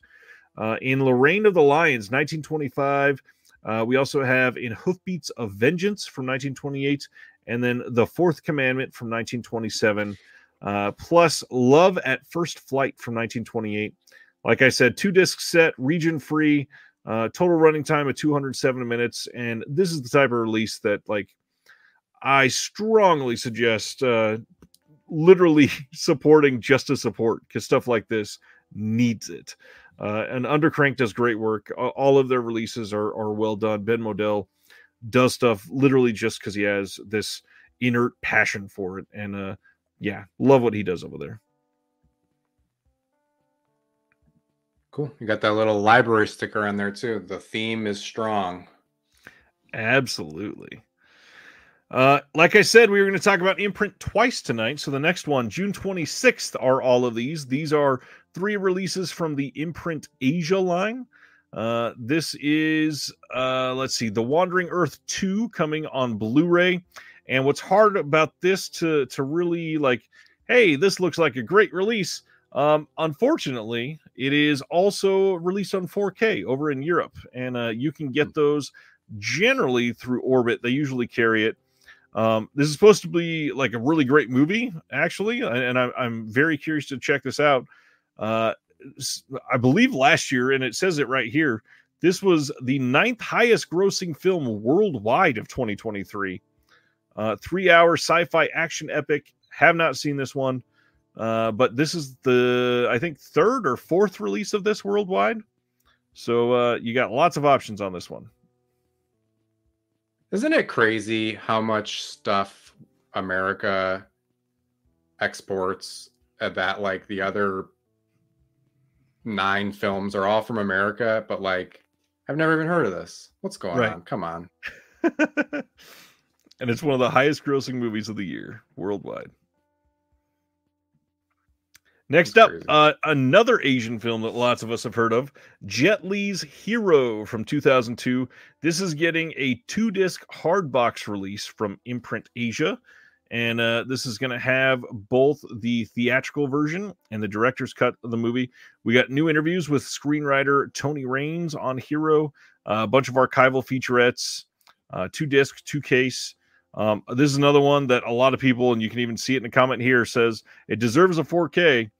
This is not a new restoration, but this is one that I would not be surprised if this did not ever get a 4K. Like, supposedly the elements for this are in pretty rough shape. It's already only 22 years old, but unfortunately, a lot of places just did not store them properly. So, yeah. Where's Quentin Tarantino? Where's his face on the box? He couldn't get it on this one. Yeah, that's great. I saw this one in the theater back in the day when it came around. Does Imprint do any 4Ks at all, or no? Not. They have done one 4K, and that's because they did War of the Worlds, the Paramount title. Okay. And yeah, they've worked a lot with Paramount. That was their first title, and then that was their first 4Ks. They went in and released that one in a 4K steelbook. Gotcha. Finally, from Imprint Asia, Zoo Warriors from 2001. This is not the original. This is the 2001 with all the CGI and all that stuff. This has new audio commentary by Frank Jang himself. Again, this is not the first time this has been released, and I'm glad it's coming out. I'm glad it's coming out in Australia. And if you really love Frank Jang, you can check that out. Cross of Iron. Yes, maybe one in one of their box sets was Driver 4K too in the box set. Maybe not. No, it was not. That one is all Blu-ray, I think. What's going on, Mama Blu-ray? Yeah, I feel like they did And of course, Tony's gone for the night. Paul, if you're still here, do you remember his imprint done another 4K? Anyways. Next, Kino, The Hour Before Dawn. This is coming on May 28th. This is one of those titles. This was announced literally like a year ago, and we're just now getting this released on May 28th. This is from 1944 with Veronica Lake. We get a new 2K restoration from a 35mm fine-grained print. New audio commentary by Paul Talbot on this one. Should be a fairly solid release. Isn't he the Bronson guy? He is the Bronson guy. Huh. Very interesting. Wow. Yes, here's that other shameless title I was talking about. April 15th, they're also releasing Killer Nun from 1979. This had a release from Arrow Video previously. Probably not much of a reason to get this if you already have that one. We've got a lot of the same features on here that were on that Arrow Video release. 2K restoration of the fully uncut version of the movie. But if you're in the UK, you might want to check this one out. Good movie. If you've never seen this one, definitely recommend it. Killer Nun. Have you seen this one? Killer Nun. So hot right now. I have not seen it. I watched the trailer, the old Arrow trailer, and looks like a pretty serviceable Killer Nun movie. So the trailer was good, but right, you know. But the case is yellow, so I'm thinking about it. And you're not even region free. Oh man, that's funny. Speaking of Arrow, they normally announce stuff on Fridays, but we got Thursday announcements from Arrow. June 24th on 4K in the UK, they are releasing Madman from 1981. Yes, Madman, the one that was previously released on 4K via Vinegar Syndrome. Now, what's interesting, this is the first Arrow video title to be authored in-house. Most of the time, they send this away for authoring for another company, generally something like Fidelity in Motion, but Arrow authored this themselves, and they said it looks beautiful. Very curious to see how that looks for them moving forward. We've got some new extras on this, like we got a UK exclusive introduction by Sales and Ellers on this. We've got a booklet with some brand new writing. A lot of people seem to like the art a lot more than the Vinegar Syndrome release on this, but is this one that if you got the 4K in the US, do you need the Arrow 4K? I'm not going to say no, because it's up to you, but I know for me, I don't need it. I don't need it, but I dig the movie. I support the movie, so yeah. If you don't have it, pretty decent movie too. Yeah, I think it's a lot of fun. I like the Madman. Next up, way better movie than Madman.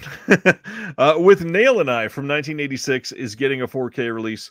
Now, heads up, if you are still holding on to the old super limited edition from Arrow Video of their Blu-ray that came with a bonus movie and a giant book and all that other stuff, this is not getting that style of release this time. This is just getting the same movie with all of the same features. It does have a booklet in it, so it looks like it has all the same essays, but very different style of release. You are not getting how to get ahead in advertising, at least in this package. They could release it separately.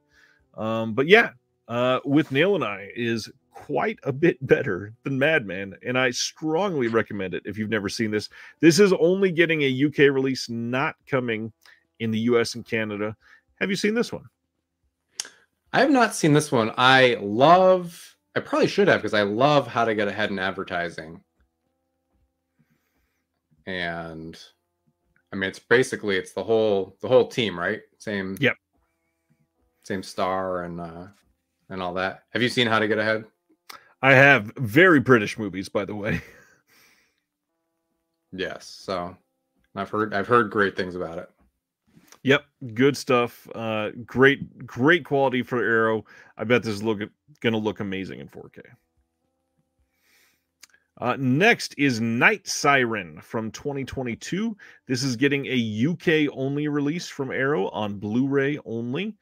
This is going to have HD disc with a new commentary by Kat Ellinger, who, according to what she said on Facebook, seems to really love this movie. So, roaring endorsement from her. New video essay on witches and the idea of sisterhood as it pertains to both biological bonds and feminist collectivity by Alexandra Heller Nicholas. And then also a new video essay exploring the relationship of femininity, the unknown, and sexuality in Night Siren by Justine Smith. And then, of course, in the limited edition of this, there's going to be a booklet with new writing on the film from a few people. Looks like a pretty good release. I've not heard of this one, but definitely want to check this out. Oh, it's there is a OCN partner label. That's right. I can't remember who put that out. I am going to check right now. Night Siren was Dark Star. That's right. That's right. I remember watching that trailer. Yeah, this one looked pretty good, actually. Yeah, I saw the trailer today. It didn't grab me. Oh, I was just going to say, the trailer didn't... All I was going to say, it didn't grab me too hard, but it sounds like some of the people who are on this disc make it seem, if they're giving it the rip-roaring endorsement, that might be the push. And I gotta admit, the Arrow version sounds quite a bit better than the Dark Star version, if you're region free. Yes. Next, Arrow is giving us a 4K of American Gigolo in the US and Canada on 4K and Blu-ray. You can get a limited site exclusive with this original art, which I gotta admit looks pretty damn good on this release.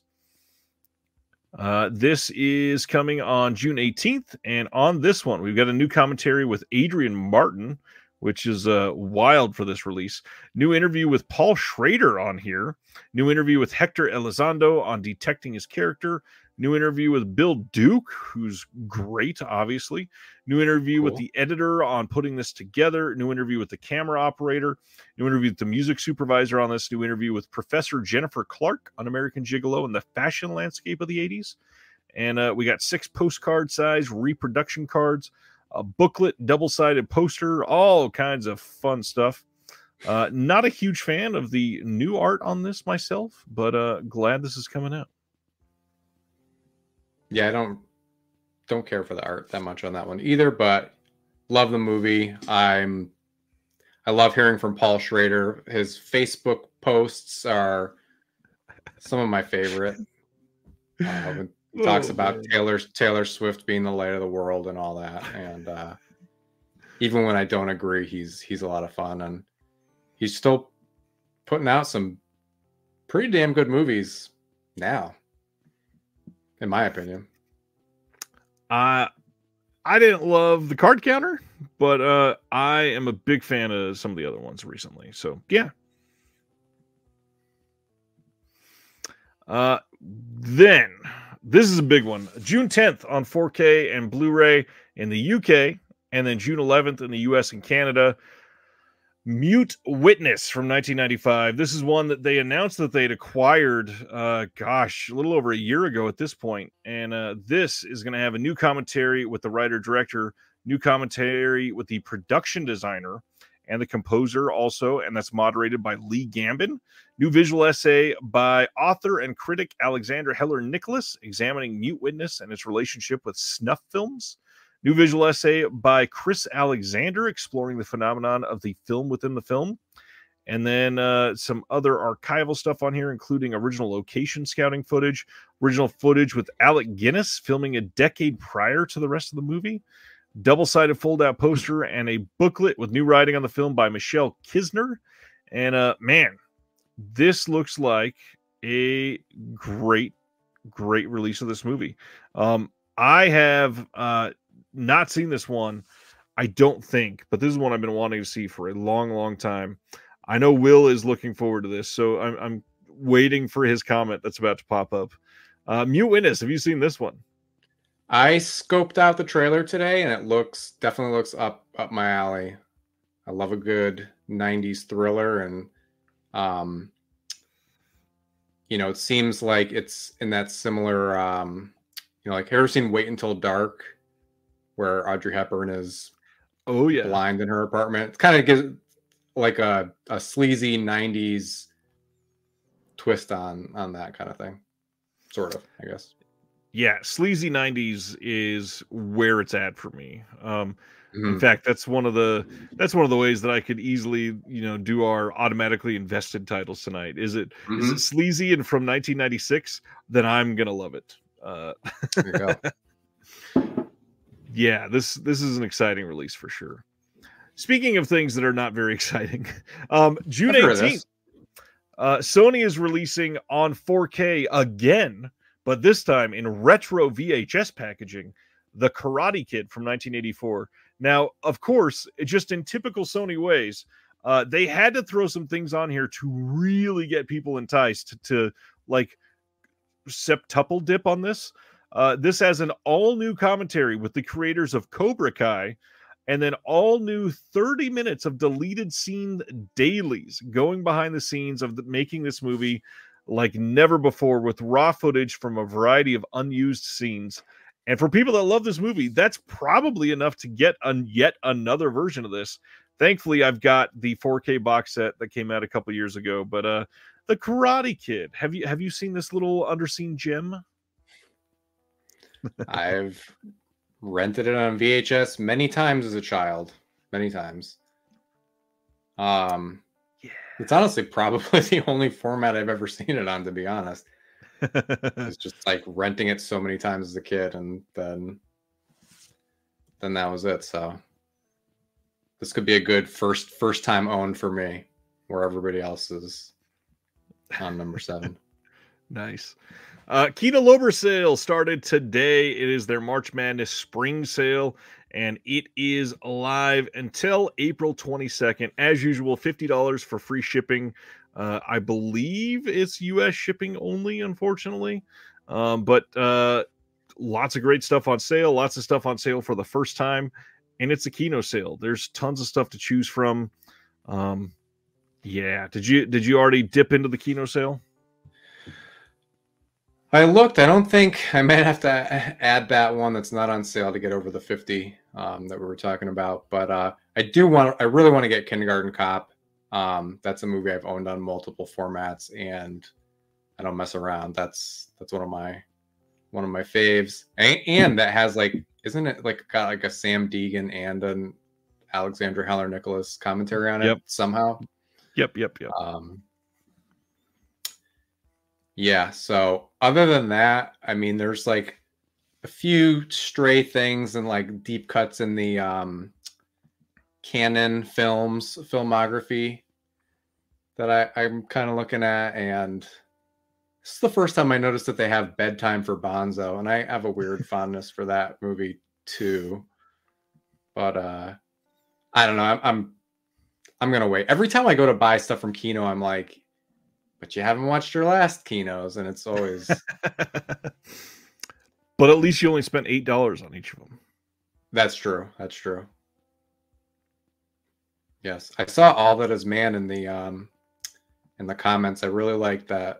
I noticed on Twitter he's got like his headstone, and then like Kino posts his headstone. Yep. Here, like I don't know what it says. He bought more. I don't know. Yeah, he is the resident Discord lover of Kino, and man, every time there's a Kino sale, he goes wild. The Yiddish cinema set that we've talked about recently is on sale. Highly recommend it. There we go. That is probably one I'm going to have to get this time. Barry says USA only for free shipping. No deal to Canada, but the deals are sometimes so good it's still worth making a bundled purchase. There's All That Is Man. He perked right up when you said it. What's up? Godspeed at the March Madness sale. I believe he said he already made one, although he'll probably double dip again. Is that a picture of All That Is Man shopping the sale? Nice. Maybe. All right. This one looks pretty good. I love this poster, by the way. That's cool. Well Go USA releasing Exuma soon.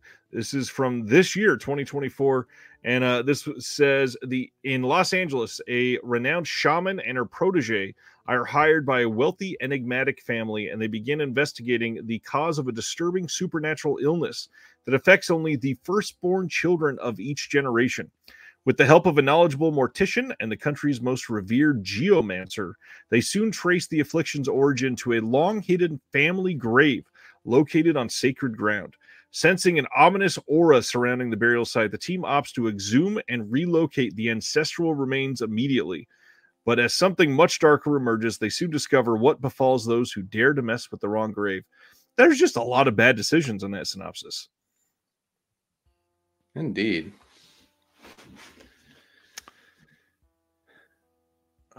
Man.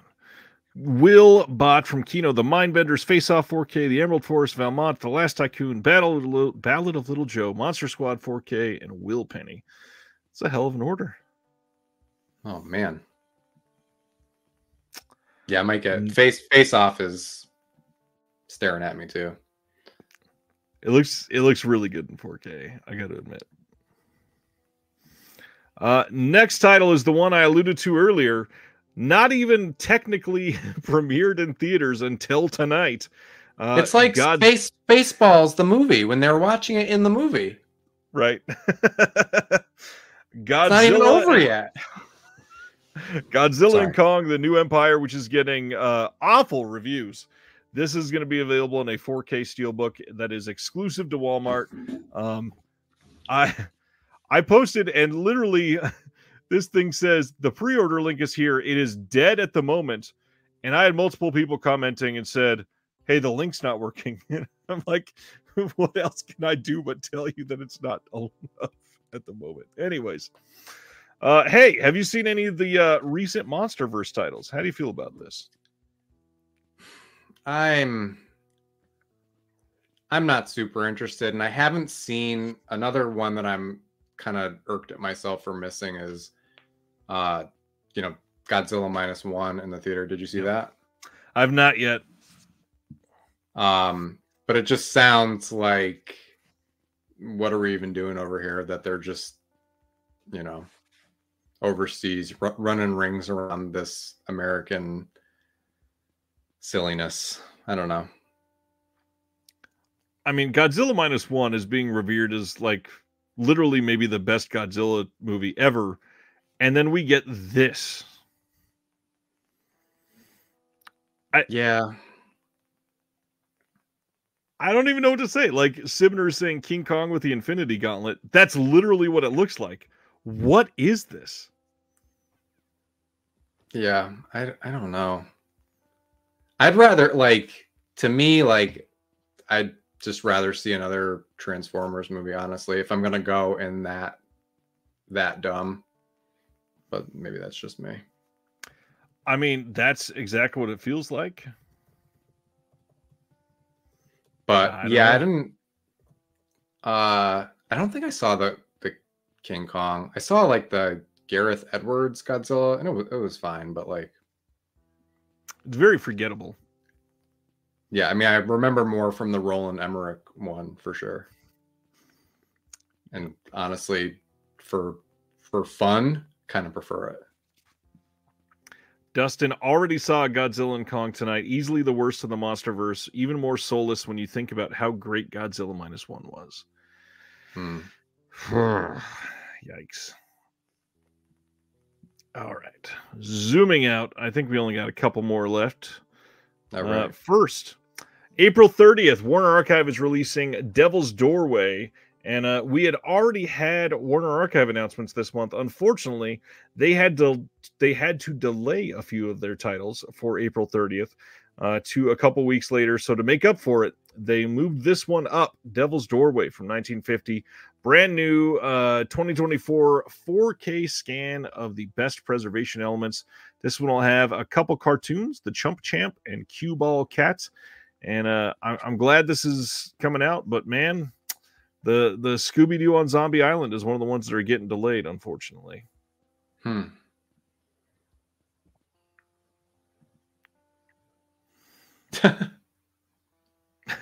The chat is going wild. Yeah, know nothing about this one, so I will carry on. The last thing, they don't get enough love, but Classic Flicks is hosting an anniversary sale.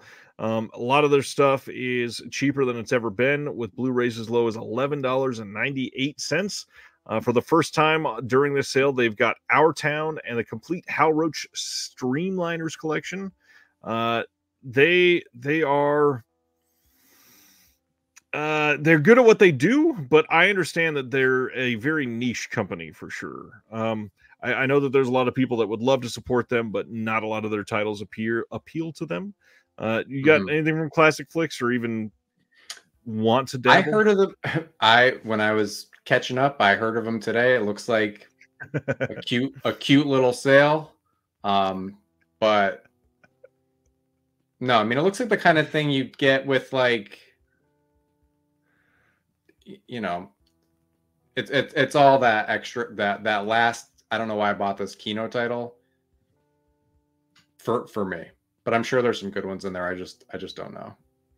Totally get that. Have you bought from them? I have. I think I've got 2 or 3 of their titles. The big thing is they've done the old school Little Rascals, which they look great on Blu-ray. And then they've got, what is the title? They did a 4K, and you probably can't hear me, so I should turn around. I don't remember what the title is, but they did a 4K that is, it looks really great on 4K, but it's a really, like, I think it's an early 40s noir-ish film, but the transfer's amazing. So I understand they're doing a lot of work with that. Now, after all those announcements, we always talk about what's coming out next week, just in case you forget. First, Major League coming on 4K in a Steelbook and Standard. Lahane from Criterion on 4K. All Ladies Do It 4K from Synapse, the Tinto Brass film. By the way, I think there was Cult Epics, or is it? Yes, Cult Epics. Okay. They ran a Kickstarter for this, and I believe they just posted that if you supported the Kickstarter, it's supposed to be shipping in like 2 weeks. I think they were waiting on the slipcover for the second title or something like that. So, yes, thank you, Terry. The movie that I bought from Classic Flicks was I, the Jury. Yeah. Will says Classic Flick Sale has Meet John Doe Blu-rays at $19.99, which is worth it, plus all the Little Rascal sets and Abbott and Costello, the TV show sets. Thank you, Chris. Highly recommend the Thelma Todd Patsy Kelly comedy collection from Classic Flicks. Nice. Thank you, Mary. Cutthroat Island 4K coming from Lionsgate next week. Red 2-film collection on 4K Steelbook. First Blood 4K Steelbook, the reprint there. Again, Fun City Editions putting out another title this week, Handgun. This is one that does not get enough attention, and Fun City leaving OCN, I know a lot of people just started kind of forgetting that they existed, but a big reminder, Erica Schultz, friend of the channel, part of Someone's Favorite Productions, she's on the commentary for this one. MPI is releasing the Stigmata media book and standard release next week, and that one's been out of print from Scream Factory for a while, so hopefully that is one that people can check out. Baby Assassins 2 from Well Go USA. I want to know more. It's supposed to be great. The first one is supposed to be a really good movie. That's funny. These are actually not releasing this week. I'm not sure why they're here. The Mondo Steelbooks are coming from Walmart, but they are not coming until the end of the month, I believe. Then we got Bushman coming from Milestone Films as part of Kino Lorber's distribution. A lot of other random stuff just thrown into this next week for sure. Anything coming out next week that you're excited about or you got pre-ordered? I'm definitely going to get the Fun City. They are, I trust fall into that catalog. I got them all. I'm gonna keep going. I feel like my worst reaction to any of their movies is, wow, that was really interesting. It's like from that to like, I loved it. And I think that they have had more like Alphabet City I Start Counting and Heartbreakers, like off the top of my head, are 3 movies that like I don't think I would have seen if it weren't for them, and they're like 3 of my favorite releases in the last couple of years. Heartbreakers especially, I'll shout out that every single time. Nice. Have you seen that one? I have not watched that one yet. I skimmed through it a little bit so I can be able to talk to Jonathan from Fun City about it. But their catalog is special. Like, again, a lot of the stuff that they've released since they left OCN have been a little different than what they were releasing, but not in a bad way at all. They're just they've done some French films, they've done some more like crime thrillers that are great. Definitely check them out. Still, don't forget that these people exist after they leave OCN. Agreed. Other than that, I'm interested after listening to your cult epics. I'm intrigued by these. I don't know anything about Tinto Brass except it's just, pictures of butts. That's all I know. And these not just butts, lots of body parts. But are they? What are they? Are they adult films? Are they close? Yeah. Okay. A lot of Tinto Brass stuff is erotic films. Yeah. Gotcha. Well, covers are cool. And I heard that Cutthroat Island is like, I love Cutthroat Island. I love Rennie Harlan. But I heard it's really expensive. So that makes me say I don't love it that much. The Lionsgate Steelbooks at Best Buy were like $22, and now they're showing up at Walmart for $35. And that is very expensive pricing for a Lionsgate Steelbook. Yeah. Anyways, that's it for announcements. So now we're on to the part of the show where we talk about movies.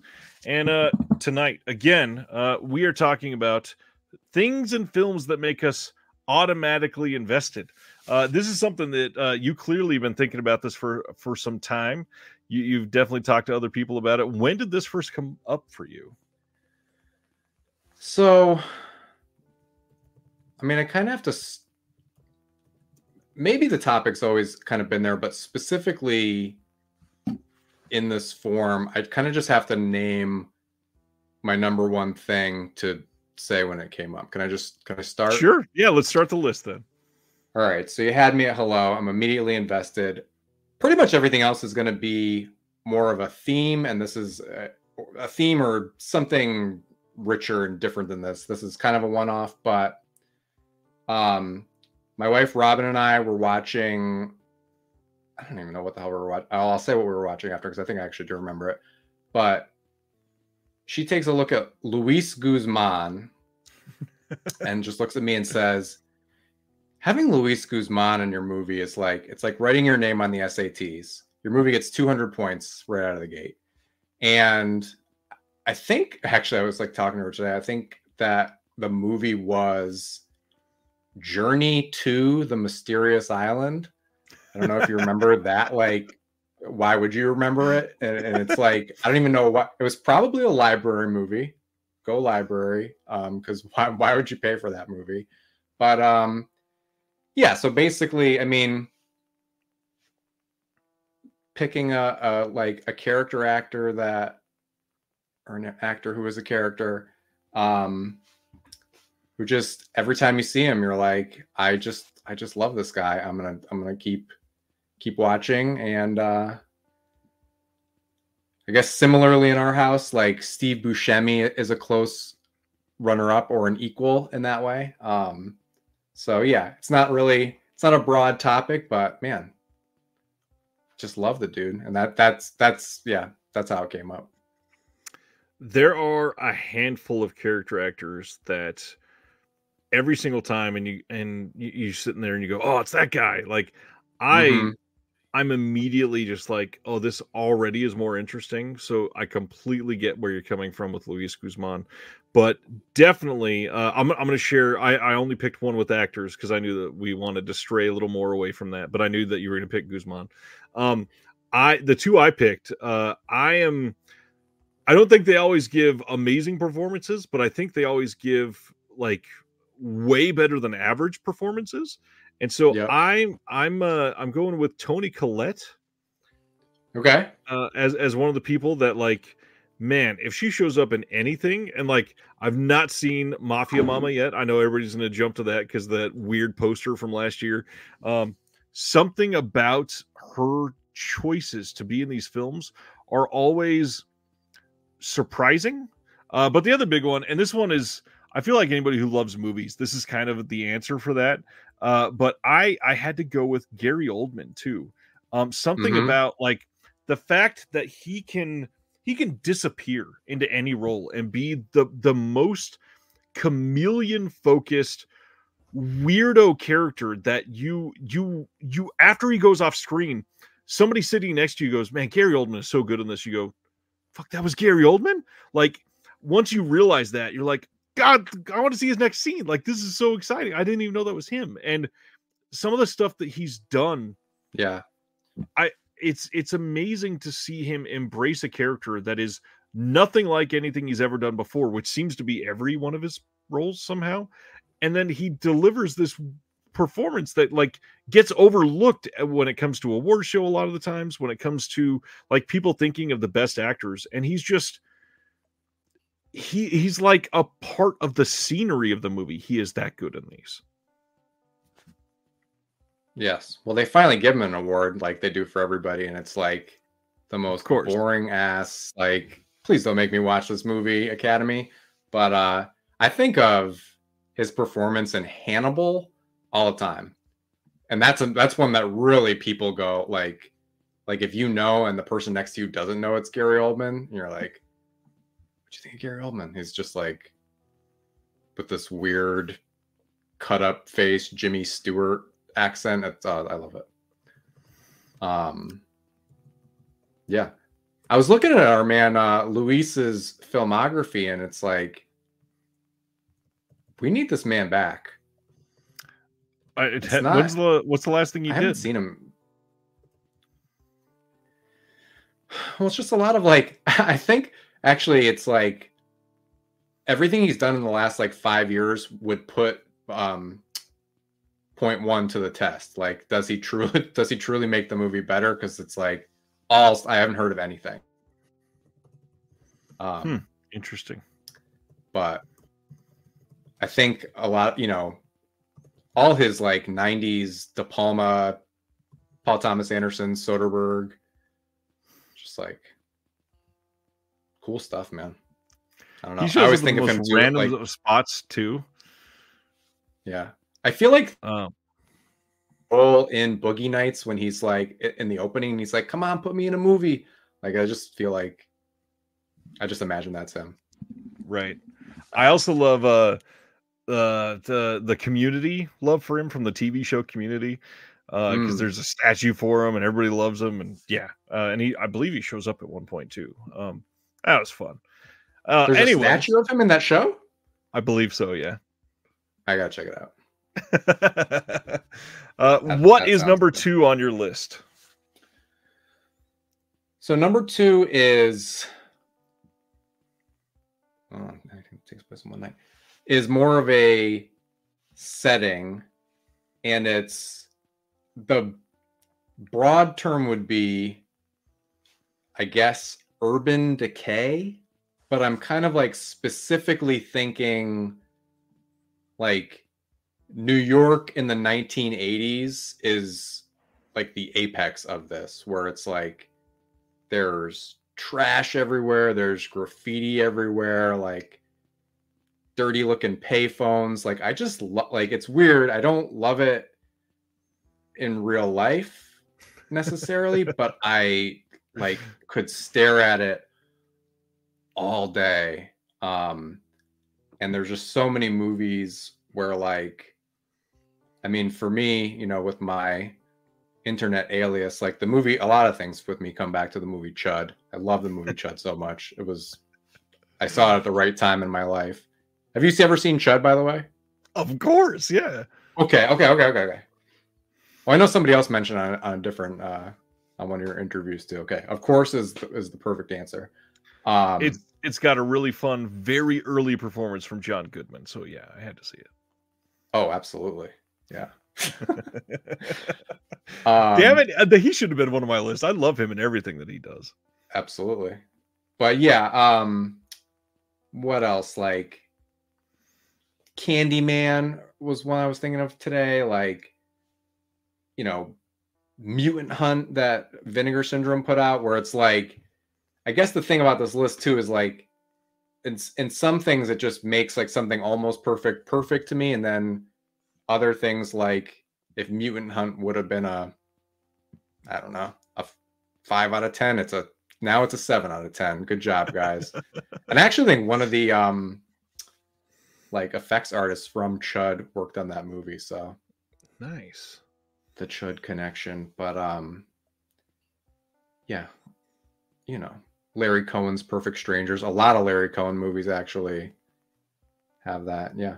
But if again, to the chat too, if I'm missing any dirty, grimy New York City centric movies, like, love to hear about them. My honorable mention for this category is junkyards as well.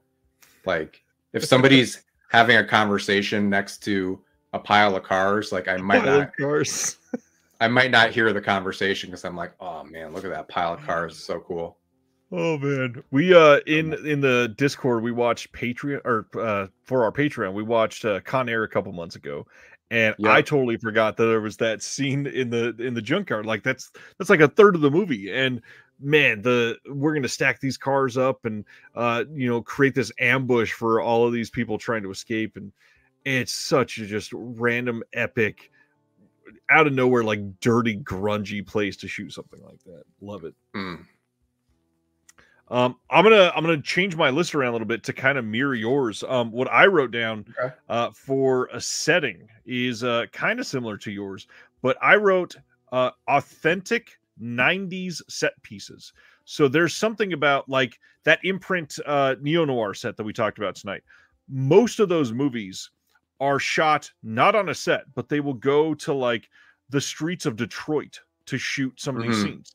And nowadays, a lot of those films will shoot on a backlot and double for Detroit instead of saying, this is set in Detroit, we're going to go to Detroit, we're going to do it. But something about the era of like 1994 to there were some stragglers. So like 2002, 2003, something like that. A lot of that period was like, we're going to throw all kinds of money to give like a $60 million budget to a movie that really doesn't need it. And you're going to fly a crew to fucking Venice and we're going to film this in the canals or something like that. It's like nowadays that type of thing doesn't really happen. And something about it feels so much more tangible and real. And I mean, to go with the title we're using tonight, it feels like the film is invested. So I should meet it there. The fact that they go through all this trouble to make a movie authentically in a real setting, I feel so much better about this. I feel immediately like, dude, I'm in. You're standing next to a real trash can on a real street, and you had to go put signs up on the telephone poles on the street to say, hey, we're filming. You gotta stay off the road and be quiet for these hours. Like, that's freaking incredible. I love that I can feel that about some of these movies. 90s authentic set pieces. It bounces back to, it's sort of the opposite, but thinking of in Larry Cohen movies, when there's in Perfect Strangers too, like when there's a big crowd of people on the street and like he's showing these dirty scenes, he's always in it because he's never has a permit, and he's like, telling people that like these people aren't really dead. I'm a director, stand over there. Yeah, and all that. But yeah, that's like that is Cue the Winged Serpent, where he instead of getting in trouble with the cops, he hired the cops. Like, it doesn't get more real than that. Absolutely. Yeah. Third thing on your list, my friend. Third thing.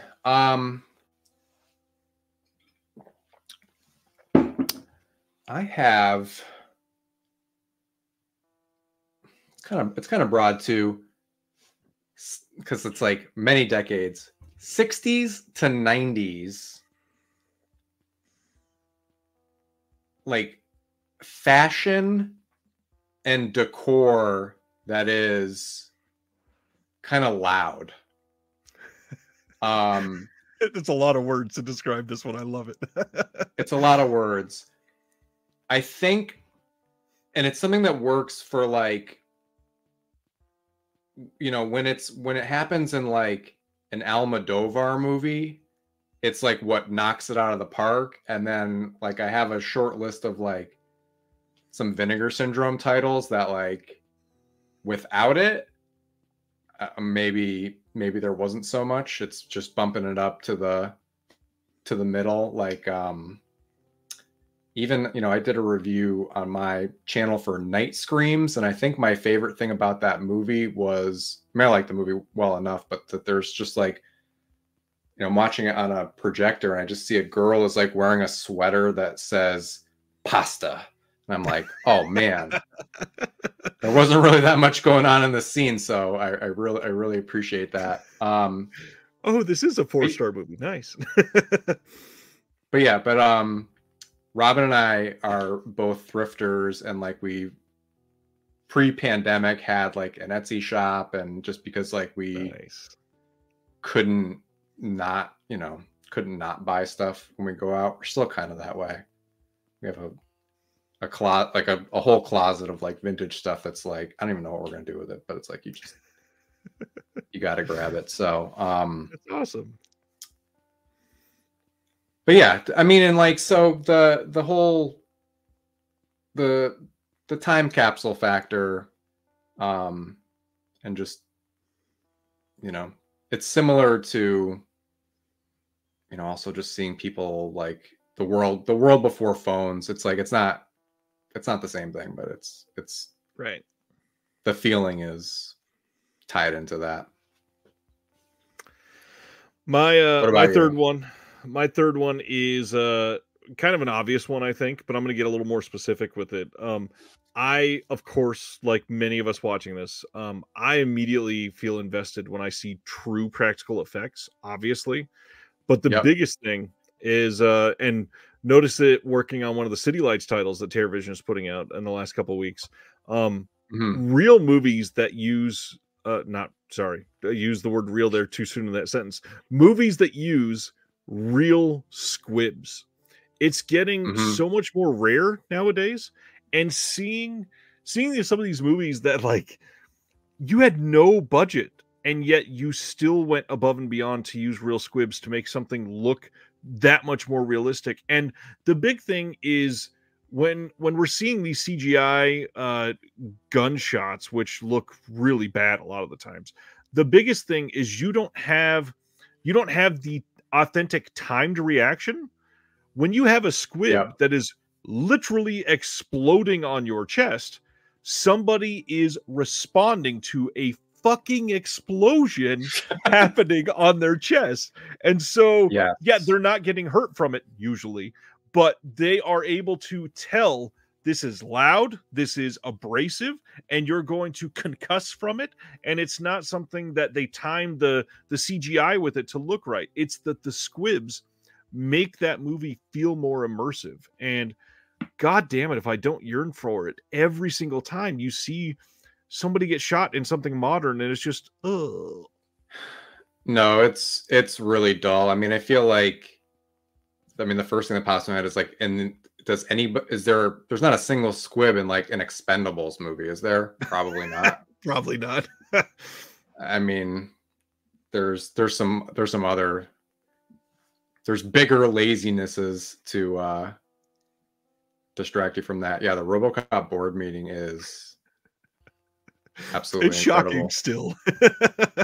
Did you see I know on some Twitter account they were floating around recently, have you ever seen like clips of Tom Savini on like talk shows in the 80s? Like he was on on David Letterman, when like they like do like a headshot like of David Letterman standing against like a a white wall, and it's like it's really, really fucking jarring to watch. Like he feels it, he doesn't like it, and it's just like, yeah. And then Tom Savini is just like, if Mr. Wizard was actually the coolest fucking guy ever. While wearing like a vest on nighttime TV. Yeah. And there's even one, I saw one, I feel like later this week too, where he's like doing a show for kids. It was just like, what an era, what a time. Tom Savini is the coolest He's a gift. guy. He sure all right, is. my friend. But, yes. What do we got left? Number 4, and this is one to really, I'm serious, guys. If people have more of these, I crave these. It's again, it kind of comes from Chud, but just movies with, it's another setting. Anything that takes place underground, in a cave, or in a tunnel. Again, something in real life. I don't want to be there, but I love like squirming. And obviously you think of like The Descent, where anything where you see people, especially if somebody crawls into a hole where they're like, you'd have to hold your breath to get back out, is pretty fun to watch. But yeah, again, so you got Chud on that list, of course. Barbarian, like a good example of like a movie that I probably would never watch again, but it's underground. It's like As Above, So Below. I was gonna ask about that one. Love that. It was all right, but like I dug it for that. I've got Alligator on here, which gives me big Chud vibes anyway. I don't know if you've ever seen Billy Wilder's Ace in the Hole, where there's like a guy. There's a guy like trapped in a mine, and then you should see that movie. That's great. There's like a guy trapped in a mine, and like I think he becomes like like they open a circus like in front of this mountain, and just because I don't know, like while they're working, like there's just these. I gotta check it out again. But and of course the Goonies, big underground, big childhood memories. But you got any good underground movies that are? I didn't think you were going to name As Above. I didn't think you were going to say As Above, So Below. This is one that I love and champion all the damn time. The fact that they literally filmed in the catacombs in Paris is intense. Love that movie. But also, I really want to go there. I really agree with this one. This is one I probably should have thought of, and a lot of it, I know that we got like who was it? Reggie saying he's claustrophobic in the chat, or Reggie saying they're claustrophobic in the chat. I grew up in Southern California in the desert near Silver Rush Town. There's still a ghost town that it's a very tourist trap now. They've got like come pan for gold and all this other shit. But what's crazy is the mountains around the town that we grew up in, including behind this little ghost town, are still intact, fully, like nothing blocked off mines. There's even one time we were we climbed up on this big batch of rocks and went over this little hill. And when we went over on the other side of the hill, we found a newly chartered mine.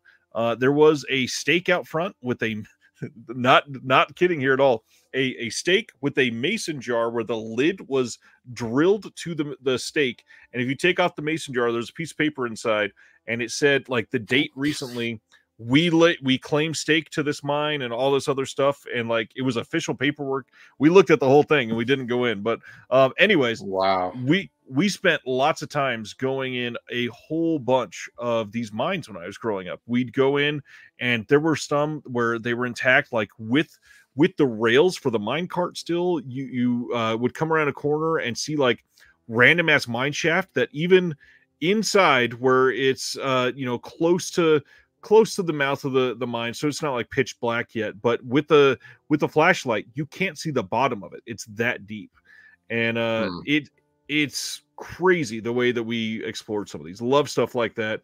terrifying now to think about. But yeah, No, I know. I wish if I was a kid, I would 100% like absolutely, especially like yeah, fresh off the Goonies, I'd be like, let's absolutely do this. But I've just seen too many movies now, and it'll collapse. Oh god. Yeah. It's not quite cave or mine like, but some of the ones like Chud that I love all the ones that are like, let's film in New York sewers in this fake sewer underground with like a Yep. flowing river, and Yeah. of course there's a 4-foot wide sidewalk downstairs next to this flowing river for everybody to go by. So like Teenage Mutant Ninja Turtles, obviously there's a whole bunch of that. Love stuff Yep. like next Absolutely. up for me. Okay, so this one is super fun always.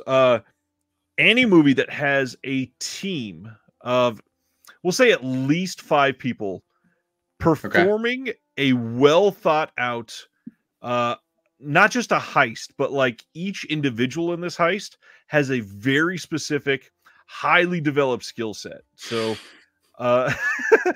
obviously like the Ocean's movies are the go-to here, and even something like Logan Lucky is really great. Soderbergh was great at heist, period. But Yeah. there are so many over the course of history. There's so many heist films that are just hilarious to watch, and you're like, how are these 8 people that are so perfectly suited for this job? How do they know each other, and how are they all criminals at the same time?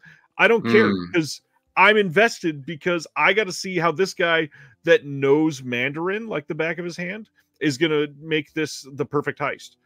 I have to watch it. And these movies, like, they're always so satisfying by the end of it, because everybody did their job. There's usually a couple things that come up that make them think on their feet, and the team works together, and it's like, oh shit, like they actually had to have good chemistry and come together to do that. Like, all of that is always super cool.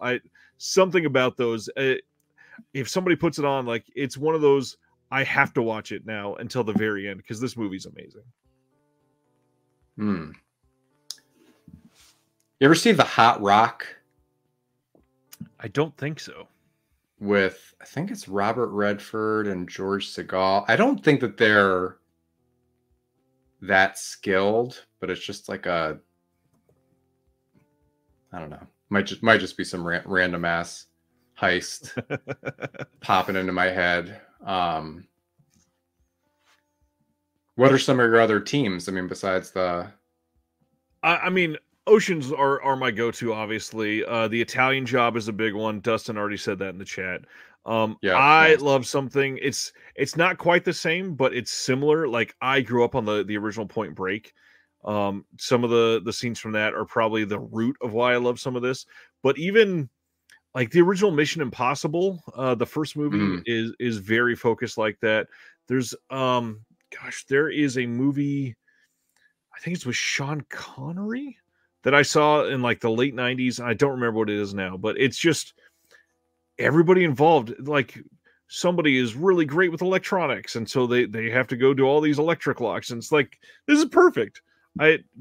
Something about these is just, you're immediately struck by what can each of these people do when they're claiming to have this random off the wall skill, and they're going to go steal this diamond that's going to get them $7.3 million. Like, it's always some random ass jewel. That was the biggest thing in the 90s.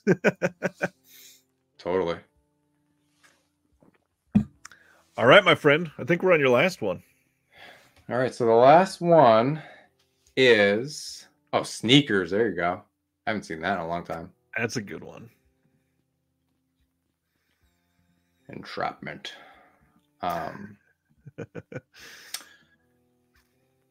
So last category is movies that have a character, or that the plot hinges on somebody doing a blue collar job where like the attitude of the movie is like, I'm just trying to do my job. It's so specific, and I love it. they're So like the first ones I was thinking of, I wanted to make this a very, very specific category, which would be also involving the transport of produce, but I could only think of 2 movies. I don't know if you've ever seen, I feel like there's another movie because I'm like, I tell people this is my genre, but you ever seen Mr. Majestic with Charles Bronson? No, definitely not. No. So highly recommended. So highly recommended. It's based on an Elmore Leonard wrote it. It might be based on a book that he did. He's got a watermelon crop that he needs to get picked by a certain day, and he's trying to use this one crew, and I think it's basically some good old boys come in and they'll work for this much, and there's some racism involved, and he's like, no, look, man, I got my crew, and they're just trying to screw him out of the not being able to get these watermelons to the market on time. And it's this weird slow suspense, and you can feel the frustration, and it's, I don't know, I love it. The other one that I'm thinking of is there's a Jules Dassin movie that Criterion put out called Thieves Highway, which I think even in the synopsis, there's like, they say a produce scofflaw.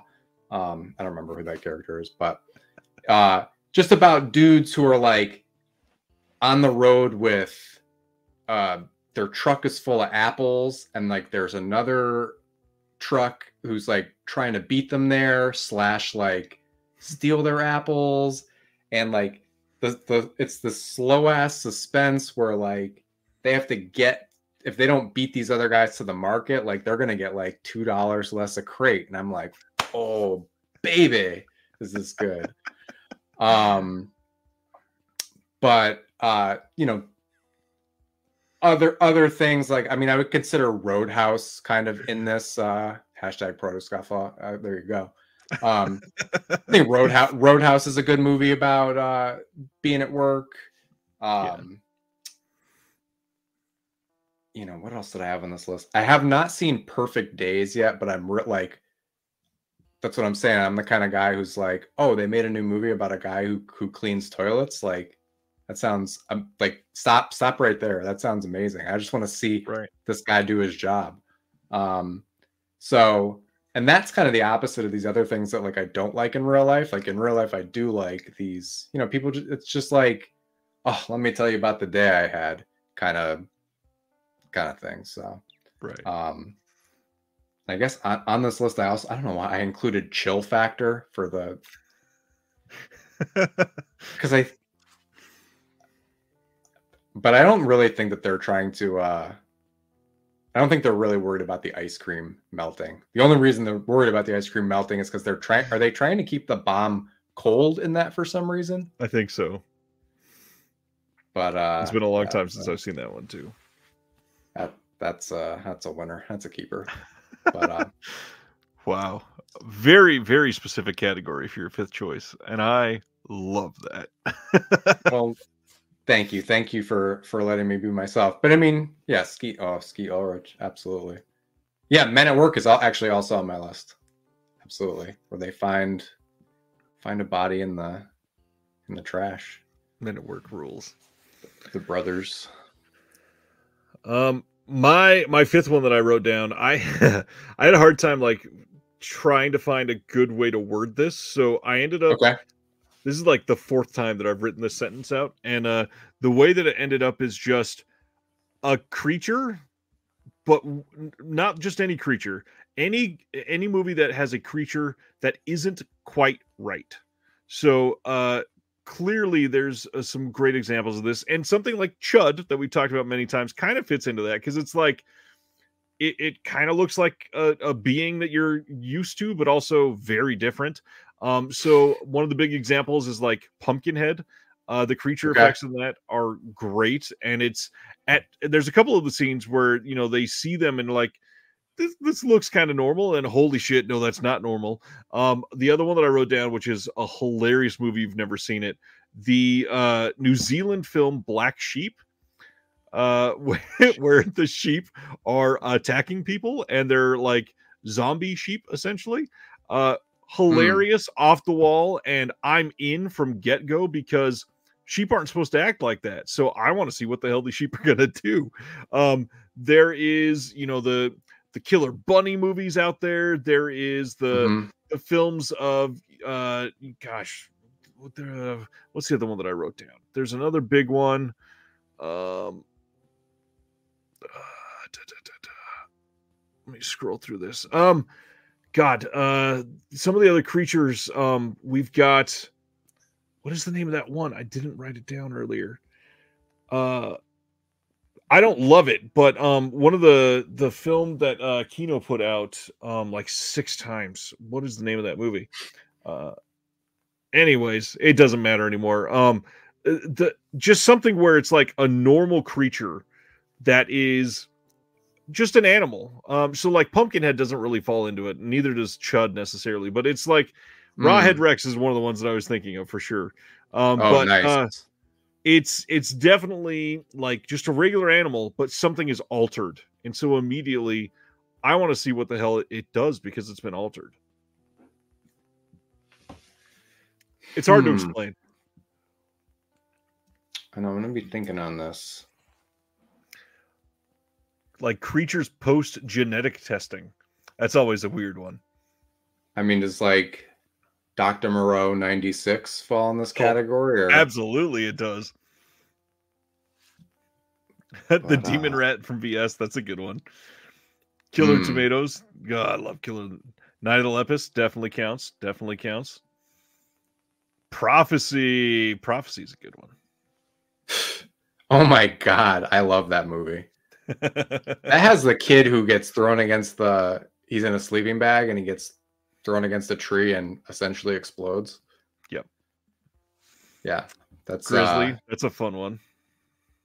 I think that's the most rewound thing for me.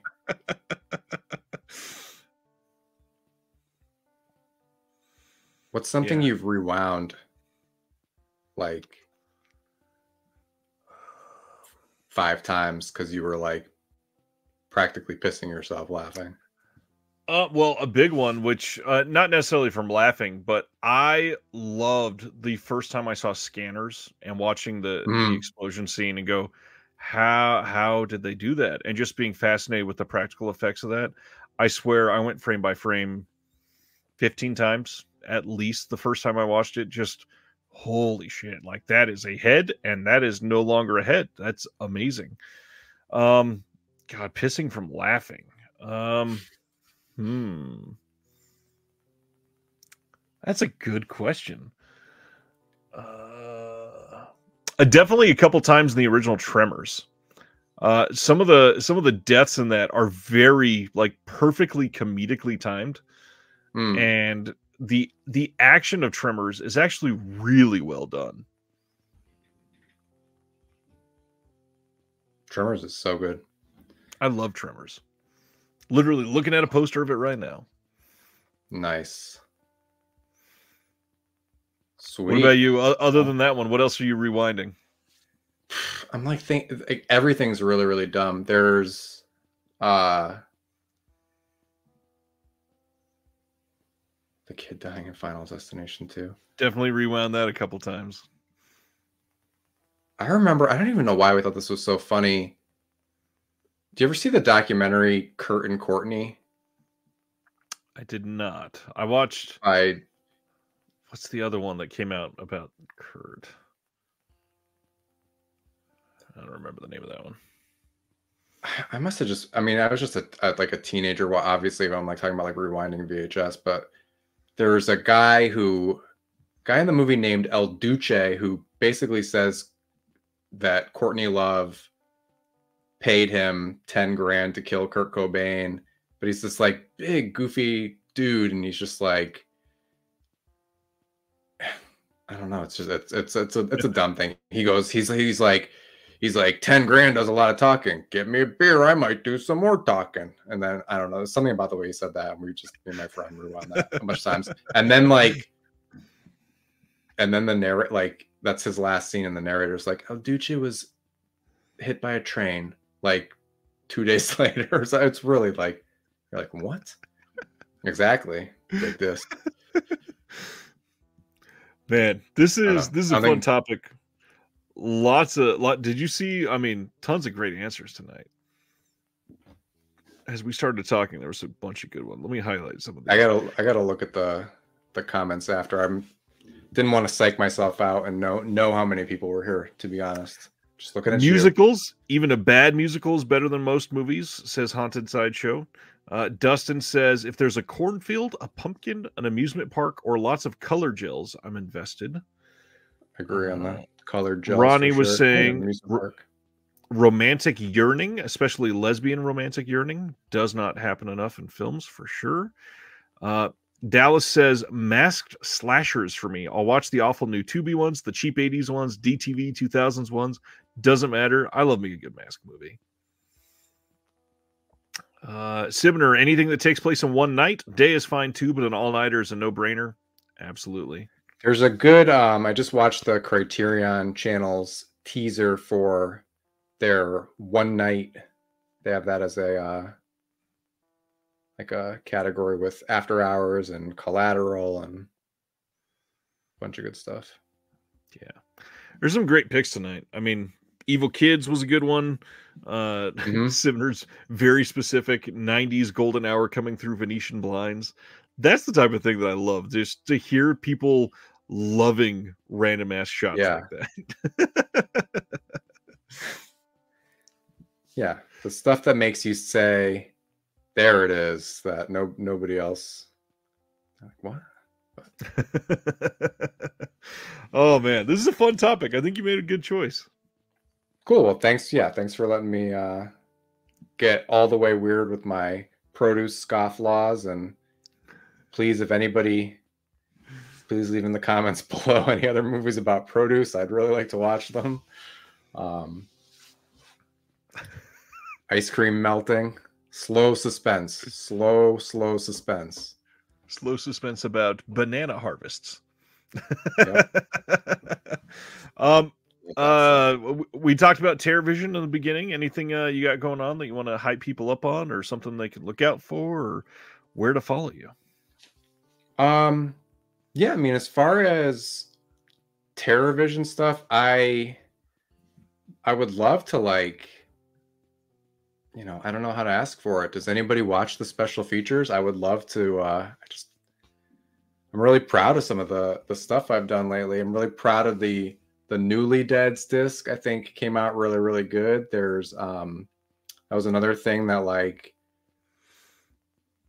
you know, this is my first job of its type, and being pretty quickly, like, editing an interview with Doug Jones, where I'm like, wow, like, this is so cool. And him just being a great subject and having a really, like, I don't even know how they just must have known. They just knew the right people, because to get him to participate on that disc is great. But he's also just a cool guy, and it was his first movie, and he's since graduated on to some other things. I actually was very proud of putting a two clips together in that interview of him, like, standing next to Guillermo del Toro on the Oscar stage, and then juxtaposing that with a very embarrassing shot of him being like 20 in a hot tub in the Newly Deads. So yeah, no, if anybody, you know, I know people don't generally put that stuff in their Letterboxd reviews. I definitely check Letterboxd reviews, and like to hear what people are thinking of the discs. Definitely another thing I'll plug every single time is The Jar. You know, it's not for all people everywhere, but I think it's about to get a fair shot finally, after, you know, like it looks right now, and it's, you know, it's an incredible thing that it's like this movie that's been on this like 40-year redemption arc from like coming out on trash VHS. Like the director like pretty much hung up, you know, not pretty much, like hung up his hat, like almost didn't even want to like get get bothered about it. And like, you know, Brad was saying that he oh, nice. Well, that's very nice. Thank you, Christopher. And you know, Brad was saying he had to like find an in with Bruce the director, and he, you know, said, you know, started talking to him about, he's like, well, the soundtrack's cool, right? And, you know, how could you not admit, you know, oh yeah, Bruce is like, yeah, the soundtrack, yeah, it is pretty good. We're pretty, because I think is he in that weird, is he in the band Obscure Size, which is the, I don't know, he might be in that band, but yeah, I'm just proud of the jar. I think it's like, if TerraVision's doing stuff like that, like really, like, I don't know, to me that just feels like truly saving something and redeeming the artists, and like the people who made that movie are seeing it basically for the first time for real now because of TerraVision. Like there wasn't even a premiere of that movie. They just got like a shitty VHS and all thought that that was what they made, and we're kind of like, I thought we made something better, but I guess not. So I don't know. That's my jar rant, but I love it, and it's weird as hell, and but I don't know. I can't get it out of my head. So I appreciate everybody has grabbed that. There's one on the way that both you and I worked on that I am very, very excited about, that I thought was going to be announced already, but sounds like we're going to do that in a couple weeks. And yeah. One thing that I'll throw out about this, there are a lot of labels, not just TerraVision, but in fact, I'll say most labels. Look at recent Letterboxd reviews after they put out a title and see how people feel about the film, see how people feel about the restoration if they mention it, see how people mention special features. So I will say one of the things that we've pitched is using quotes from Letterboxd reviews in trailers and stuff like that. So if you're going to get stuff, check it out. Give a review on Letterboxd. Give a review on Amazon. Give a review everywhere you can think of. The way that these movies are made affects the filmmakers still, especially for some of these smaller releases. There are people that will, you know, put out, like the director of The Jar. Seeing Letterboxd reviews pile up for people that love The Jar is going to make this person who previously thought that he was like reviled and did not like anything that he had done, seeing people decades later appreciate his work is going to be life-changing. Obviously don't need to suck up to anybody or lie about anything, but you know, you never know. A Letterboxd review can make somebody's day, could make a label make a choice on putting out more films like you enjoy. So put in reviews. If you leave a review for Game of Killers, it'll definitely get noticed, because I've never seen something with less reviews in my life. It's like when Charlie Bucket is like, I bought 2 Wonka bars, and his teacher's like, oh, well, like, so 200, and he's like, no, I'm just 2. That's basically like Game of Killers has literally 3 reviews. That's like, I don't even know how does Brad even and Ryan, like, I don't even know. that movie is surprisingly good too. Like, it's a fun movie. There's some good shit in there. It's silly, but there's some great action in it. There's also, I mean, it's in the trailer too. There's a couple of guys who, at least in the English translation, who their names are Lefty and Righty, and they have their hair is shaved down the side, and they each have half a mustache. And to me, that's, you know, if our weird checklists were even longer, I'm sure I'd get to like bizarre henchmen with on the nose nicknames. Yes, please. I could be all about that. Exactly. So bizarre henchmen with on the nose nicknames. All right. Exactly. Anything else, my friend? Anything else we want to share?